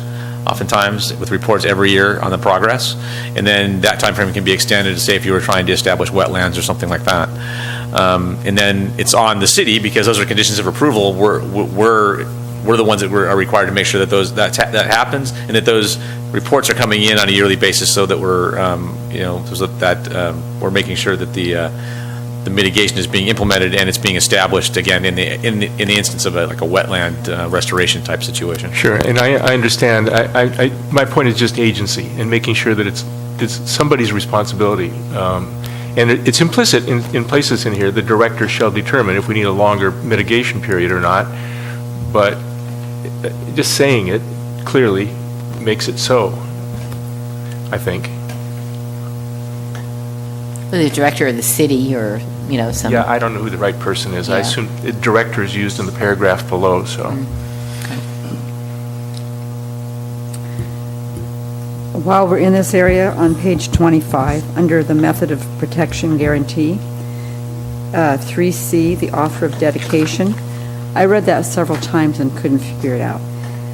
An offer of dedication is made when no public agency, private organization, or individual is willing to accept fee, interest, or easement, blah, blah. These offers shall not be accepted until maintenance, responsibility, and liability is established. So what's the point of offering offer of dedication if no one is willing to accept responsibility? And if nobody accepts, what happens then if nobody accepts? After 21 years, the offer would expire. 21 years? The offer would expire, I believe. Wow. But the idea is that you have the offer and you're making it available, even though if you don't have the ability to take it on right now, maybe somebody over time has the ability, or an agency comes up, or like City didn't have Morro Bay Open Space Alliance for a very long time. Right now we have Morro Bay Open Space Alliance. And so we didn't used to have a body that could take on things like that, take on, things that are being dedicated, but maybe we do now. Right. So that's what's being referred to. So, I thought it yes. was somebody who was in the process of trying to develop something that they weren't going to take No, usually the responsibility. Yeah, it's usually just dealt with, dedicated requirements that come out of projects and things like that for preservation of fill in the blank. And they can be dedications of easements, they can be dedications of real property. Used to, when I first started working for the city of Pismo Beach, I went through a research project about all of the offers of dedication that had been provided by development along the bluff top, because we were supposed to have a bluff top trail. And we had several gaps in it. And it turned out that we had 20, I think, 25 maybe, offers of dedication that were sitting out there, and about half of which were going to expire within a year. And so we immediately ran to council and accepted all those offers of dedication so that we could continue the Bluff Top Trail that our general plan says we're supposed to have. And so, so it's things like that. I mean, so while it's a good thing to have, because if we didn't have that, we wouldn't have been able to put those connections in place to connect some of those Bluff Top Trail areas. And so we were able to do that after accepting those offers of dedication, as an example. But if you hadn't noticed that, what would have happened when they expired? They would go away. And then people could, other things could go on there. Well, things could go in there. I mean, they would come in, and it's not like history goes away. You have the permits that are there, and they said, hey, this is supposed to be dedicated to the public for public purposes, and now you want to develop it. It was probably dedicated for a reason. Either your general plan said you're supposed to have something here, or it's supposed to be preserved, so they're not going to develop it. It might still be just left undeveloped, or you'd go, nope, our general plan still says that. No, you can't do it, because it would be inconsistent. So that's usually... So the reason that they had to offer in the first place would still be there, and so probably they would have to offer again or do something else. Yeah, correct. We want to put 10 more hotel rooms over there. I'm like, sorry, general plan doesn't allow you to do that. You're supposed to give that property or offer it up, so they have to do it again. Could we have a little discussion on page 36, the table in lieu fees for affordable housing? You have various project sizes, and then percent of each unit or fraction thereof. So if say the project size is 5 units, and you're not going to put in affordable housing, you're doing some in lieu fees equal to 10% of the cost of each of those 5 units. So in other words, 50%, well, it wouldn't be 50. So it's 10% of the cost of one unit, or 10% of 10% of the cost of one unit 5 times? Is that what that means? It's 10% of the whole. Right. Yeah. So what happens is you get one full unit once you get to 10, right? Isn't that what it is? Yes. You get one full unit once you get to 10. So yeah, it's 10%. So you get 50% at 5. Okay. And you get the money back for 50% for 5. Okay. That was a horrible explanation. I apologize. Are there incentives for people to, could we create more incentives for people to do the affordable housing rather than just pay the in lieu fees?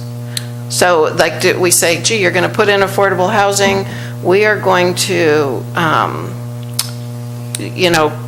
make your fee, your permitting process just go really fast for you, so you can get it done. Certainly we could, but I find it hard to believe in this day and time that we would be, other than the situation where you can't get to a full unit, accepting cash.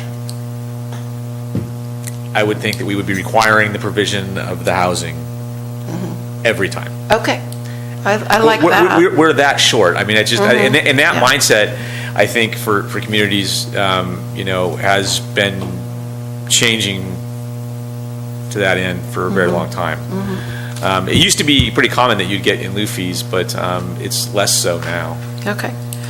I still don't get what we just talked, and I apologize, but I still don't get that whole percentage thing, okay? So for 5 units, you have to, the in lieu fee, assuming you were accepting an in lieu fee, would be 50% of the cost of a unit, because it's 5 times 10%, Correct. right? Okay. If you get up to 18 units, how could that be 100%? I mean, 100% of the cost of each unit cost? That doesn't make any sense. Okay, I'll give you an explanation, because I recently had a project where they were required, and Scott just said we always want the affordable housing and we don't want the cash. So this is a reverse example, because it was approved 5 years ago. But their requirement was to pay 2 affordable units. And the city council said that can either be cash or you can provide a unit, 2.5 units, excuse me. So they said, okay, we're going to provide 2 units. So this is a great example. We actually got 2 affordable units. They will be for sale, and hopefully they will be built and constructed within 6 months. But the half unit, so because it was more than an 18-unit development, I went to our housing element and I said, you have to pay 100%. So I need a copy of your construction pro forma, and I will vet it, and I will evaluate that you're telling me what it truly costs to build a unit. Now, I don't remember the exact number, but it was $300,000, let's say it was $300,000 to build a unit. So if someone's building an 18-unit development, and their requirement is to provide one affordable unit, and they're going to pay cash, then they're giving the city $300,000. Okay, so if this they're is building a 5-unit, Okay. then it's 10%, so then they'd be giving us $30,000. Okay, so this is, it's not 50% when you, it's not 5 units times 10%. It's 10% of the cost of a unit. Yeah, so that Okay, that's 5-unit where- development. Yeah, so, no, that's where, yeah, no, I didn't, Yeah. that sort of went by me. So, But- yeah, when you yeah. get to 18 units, you have to pay the cost of one unit. One whole unit. Okay, all right, because I think we were getting into multiplication, and then it didn't make any sense when you were getting Yeah. into higher numbers here. Okay, It is a thank you, mouthful, that's- but once you've done it, then it's like, oh yeah, it makes sense. But we need for real hard data to tell you. Right, right, and the way you were numbers. discussing it made perfect sense. I just didn't, when we were talking about multiplying, going across, it just didn't make sense here. Yeah. So it's not the cost of each unit cost, it's the cost of a unit, if Yeah. that makes sense. And that's hard cost, that's soft cost, that's everything. Like, Okay, what and is did it an cost you to average actually- cost of a unit? Well, it could be, so 5-unit development, and maybe it's a $1.5 million project, and maybe one unit's going to cost $300,000, and a couple units are $200,000 and $400,000. We would divide it, what does that cost per unit? Your 5-unit development was 1.5 million, divided by 5, that's 300,000. You owe the city 10% Okay, so it's of not, that. so there's not really, let's say some of them are larger units versus smaller units. Yeah. Or any of that. It's not the cost of a one-bedroom unit, it's the cost of an average unit in that Right. development. Yeah, and our current housing element doesn't say it's the cost of the most expensive unit. It's just, give us your. It's the average cost. Yeah, give Okay. us your I think that construction could be, budget. first of all, I think that could be a little more clearly explained here, that it's the average cost of one unit. Okay, this says of each unit cost, and you've got 5 units, then that was where you were getting the confusion of, well, it's 50% of the cost of whatever. So I think it's the average cost of a unit in this development, of a single unit. And so I think that would probably clear it up a bit. And then on the affordable housing, I was glad to read in here that it has to remain affordable for at least 55 years. Has that always been a deal, or could somebody? You got a typo in there, it's funny, that 55 years is on it's- there, page 35. Previously, the city's always had it as 30 years, for as long as I can remember. It's common practice nowadays that it be 55 years, and we've had some recent projects where we've required them to sign and execute covenants for 55 years. That's good. Otherwise, people would be buying them and reselling them. Yeah, Right. yeah. Okay, good, that's good. So It's a long time. I would be, I guess I'm opposed to the in lieu fees altogether on affordable housing. I would encourage, unless we're required to do this, but think about this. I mean, we're going to get 10, say on one unit, the 5 units, we're going to get 10% of the cost of one unit. $300,000, your example would be $30,000. It's going to take us how many years to accumulate enough money that we could contribute to affordable housing to build that unit down the road? In the meantime, say 5 years, the cost of construction goes up. These units are going to cost us a lot more down the road, even when they gave us that money 5 or 10 years ago. Whereas if we require affordable housing, we get it at today's cost, and we get it out into the market where it can be used, instead of sitting on a pot of money and hoping that it'll grow big enough for us to make a difference in town. I think what this does help with, though, is I've seen contractors in the past who are working on big projects and have this requirement to have affordable housing, and get almost to the end of the project, and now we're out of money, and we never actually built the affordable part of it. So this at least gives you something to hold over their head, because, if they're saying, I'm out of money, what are you going to do? But if you say, well, here's your contract with the city, you owe us these fees if you're not going to provide that housing. So I suppose at least you get something out of it. I would think that we should bond like we do, like when I was overseeing construction project, put a bond in there that ties them to providing that affordable unit when they build it. If they go belly up, or they choose to manipulate the construction to the end and say, oh, gee, I'm out of money, I can't build affordable, there's a bond that we can we can go after to make sure we get it built. And I would add that it's standard that we add conditions that's typically built first. Yeah, first phase. And the council's always, in past projects, have said, we want you to provide the units. So the example I gave you was they are providing 2 units. They did make an in lieu payment to the city, but that's because there was a fractional requirement, so that was odd. There are situations where in lieu fee payment can be beneficial to the city because it's not a lot of money.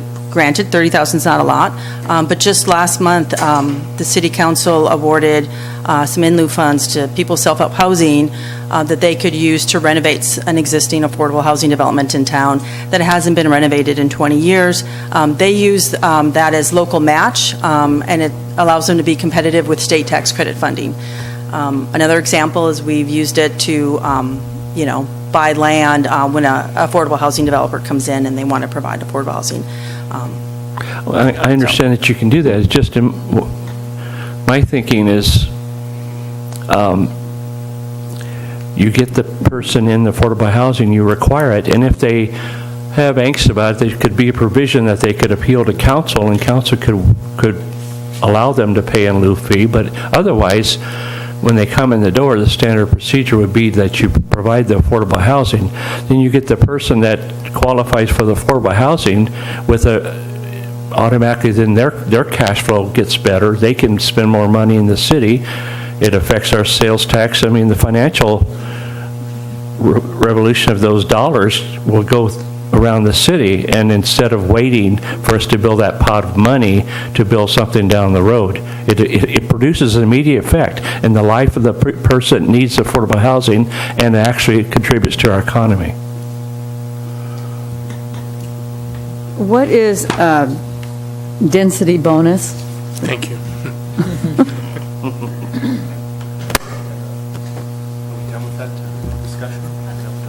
If you have another comment on it, maybe let's go to that. Your comment on the in lieu fees, and then we'll go to density bonus. Okay. Is that okay? Yeah, I don't have a question. I'd like to sort of flesh that out a little bit more. Do we have any sense in terms of what the response is to developers in terms of must build as opposed to in lieu? Oftentimes, they'd like to pay the money. Yeah, that's what I thought. Depending on how but it really depends on how well the in lieu section is written and how you calculate it. But usually they'd rather pay, and they'd rather have, full cost units, because as they build them, typically, as long as the economy's okay, each one's worth more. So they typically don't like to provide them, but sometimes they do. Sometimes that they do like to do it, but oftentimes, at least in the past, I've found that they'd rather pay the fee. It's nice to have the flexibility for both, because the city might be trying to work an larger affordable housing project over here where we need money to leverage tax credits for the project, or to pay down or buy, like Cindy said, the property. And so it would be good. In that instance, we might say, oh, yeah, we're okay. We'd rather have money from you because we have some place to put it to leverage more affordable housing. We have a few affordable housing projects in town, senior affordable housing projects, and so they do come along from time to time. And like Cindy was saying, the money that we just allocated to the project on Sequoia allows that to be recast and then redone. And they're asking for money from us, and it wasn't a substantial amount that we gave them, but it allows them to leverage tax credits to make their ability to go get money, because usually when you're doing affordable housing projects, you have to get money from many sources because it's difficult to do them.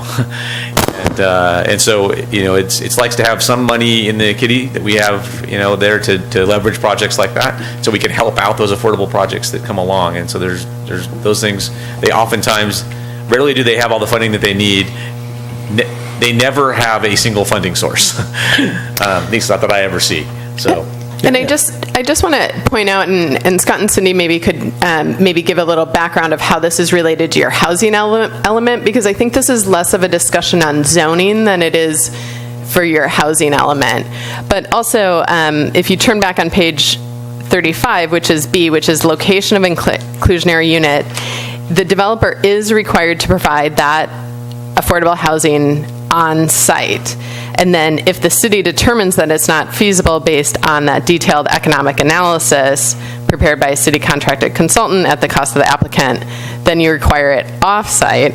And then if the city requires even that's not feasible, that's when the in lieu fee is available. So it's also not just you can pick whatever you want. It's really a process that is aimed at, first and foremost, providing it on-site. So the city could really say, sorry, you're not giving us a good enough reason not to do it. You just have to. Okay. So density bonus, the question was what was density bonus? Do you mean the state density bonus law? What does it mean? So there is a state density bonus law that, depending on the type and amount of affordable housing that you're providing, you are by state law granted certain density bonuses. And you can also you also qualify for concessions or exceptions or incentives, which can mean a relaxation of development standards and other things, which the city is then obligated to allow. So Martha, just define density bonus without using density bonus in the definition. So you would be allowed to build more units than what would be otherwise allowed? Because of zoning rules or something? Correct, yeah. Every zone in the city has a density that's allowed there. And so you could build, say, in your residential zone, you can build 10 units, per acre or what have you. They can get a, 10 or 20% increase depending on the affordability ranges in the project. And they ask for that, and we're obligated to provide it to them. They can also ask for other things. We need setback exceptions. We want parking exceptions because of whatever, so they can ask for those, and we're really obligated, short of some specific reasons why we could say no, but you're typically obligated to accommodate those. And I could say an example of what a density bonus looks like is the senior housing project at Main and Driftwood. That got actually 2 density bonuses by City Council.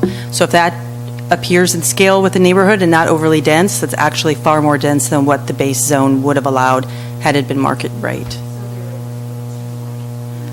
It was a percentage amount. I don't know the percentage amount. I think it was more than 2 units. I think it might have been 3 or 4, or I don't know the number, but it was more. When you said 2 density bonuses, you're talking about 2 options that they had available to take advantage of? The density bonus, I think 25%, and then there was an additional percentage, but I don't know what the second percentage was. We are hitting 6 o'clock. Are we okay to go a little over if people want to, if there's agreement to finish this up? Fortunately, no. No? When we notice the meeting and we have Okay. end time, we have to end. We can't Okay. continue it forward. Can we just revisit this at our next meeting, just to finish up any questions or comments people, or discussion items people might have? That might be the area to stop. We have, that maybe we could show you the zoning map. Maybe. Yeah. So we could, is there, we have what, hazards, shoreline protection? I had a quick question on the turf limitation.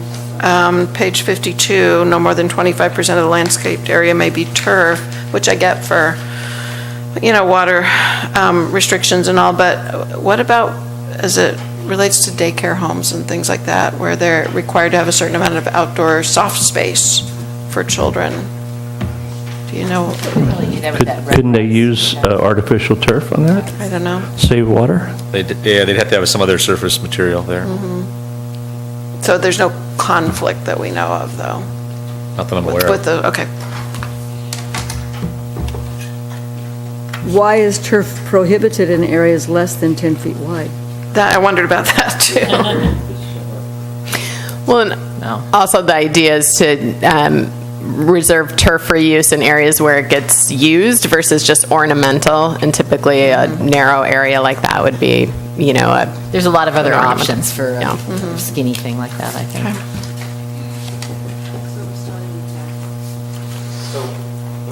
So we'll start with hazards at the next meeting, and then we'll see if we can't get the zoning map give you an example, or a copy of the zoning map for you to take a look at, too.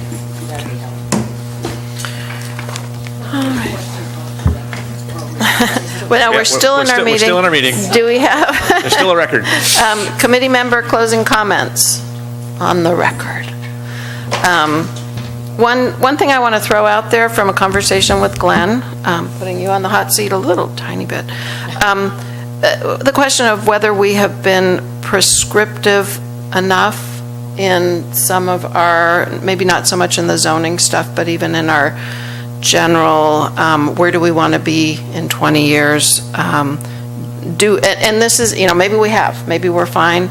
Do we need more specific goals? Do we need to say, we want to have a small to mid-size conference center built in 20 years? Should we consider addressing something that specific in this? Growth in population, should we say we want to have that goal of hitting our 12,200 mark? And again, I'm not saying yes or no, I'm just throwing it out there from a conversation we had. Maybe it's something to think about in the next month. So that was just a comment there. I'll just, since you mentioned my name, I'll just step in. What I was talking about in that conversation was that from our vision we're going back 3 years here, and in the point where we were looking at a vision for what we wanted to have happen, we got a very general picture, which is absolutely consistent across time. Everybody I talk to says the same things. We don't want Morro Bay to change. We want to keep the same small eclectic place it is, only we want to make things better. So we're always trying to fit the square peg in a round hole in a way. But one thing that we didn't do, as a group at least, is talk about, at the time,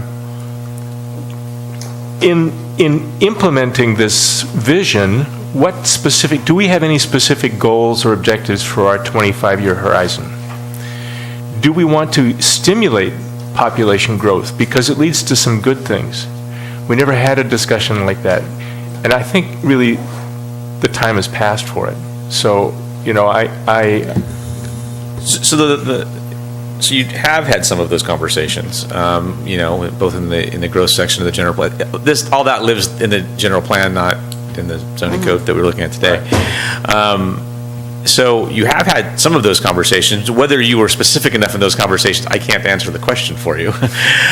We did take your input. I think when you saw Plan Morro Bay, I think many of you may have wondered, hey, what are all these background documents and the baseline assessment, all these things? What are these things for? What comes out of these? I heard you say that a lot, so that's why I said that. And then when you saw Plan Morro Bay, you're like, oh, that's where it goes. That's where it goes. That's where it goes. That's where it goes. If there are, if you have concerns about what it looks like in that document now, I'd certainly like to hear it before we finalize it. I don't want to hear it when I go to council to have it approved and have GPAC members standing there saying, well, we don't really want that now. And I don't think the council wants to hear that either. So I think if you want to talk about some of those things, you should do so quickly. Because we're probably not going to have a whole lot more GPAC meetings. We're running out of things for you to look at this point. So you guys need to have that conversation amongst yourselves because you've moved Plan Morro Bay on. But I certainly, if you have those concerns and they're bothering you enough to where you'd be voicing those to council members and things like that, then they're significant and we should address them. Now, let me reiterate. I think we're past the time for some of that kind of discussion. I'll look at the document with that in mind, but it can be sent to you in a memo. Absolutely, yeah. In fact, it's interesting. We got on Plan Morro Bay at Melanie. She's not here, but she provided us several comments, and I had forgotten I wanted to do it this week. I wanted to sit down with Cindy and go over her comments so that we can incorporate some of that information. She had some pretty good comments and things that I thought, good idea. We probably should, put that forward. Was it before we hit Planning Commission with it? And so if any of you want to do that, happy to take that from you outside of this forum, or if you want to bring it up, we'll talk about it next meeting. I'm fine with that too. Yeah, I understand what Glenn's saying. I guess for me, with past experience working for a city, and you've probably encountered this too, is that I think we've spent 3 years here doing this work, and I think our efforts would be better served if we helped future councils feet to the fire, and don't wait this long to do a general plan again.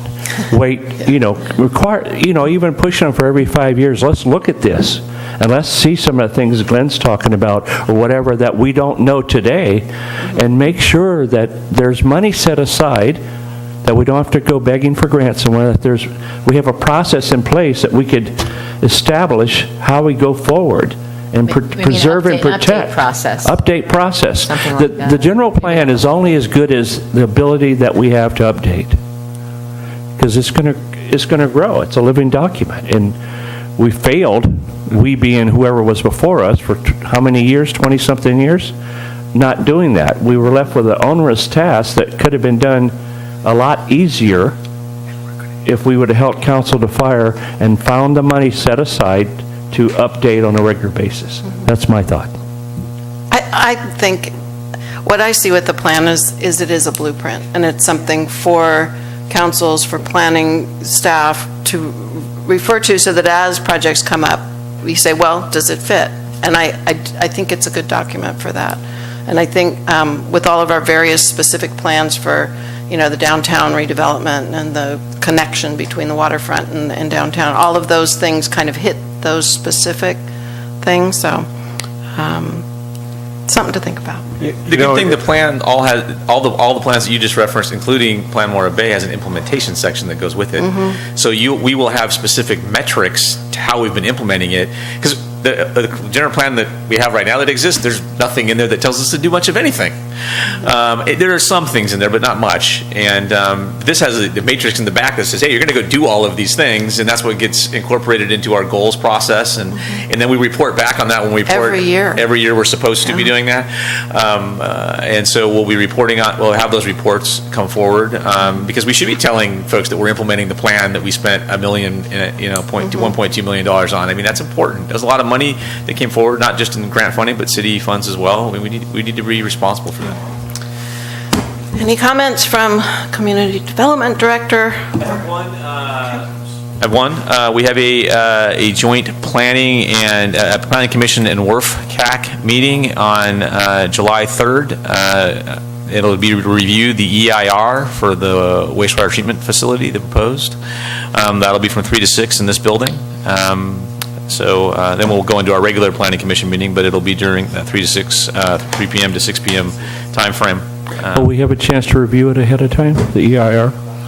The EIR, this is the EIR for the WRF. No, okay. Yeah, not EIR for the general plan. Duh. Yeah. All right. Then I think we can adjourn until our next meeting, Thursday, July 19th, here at the Veterans Building.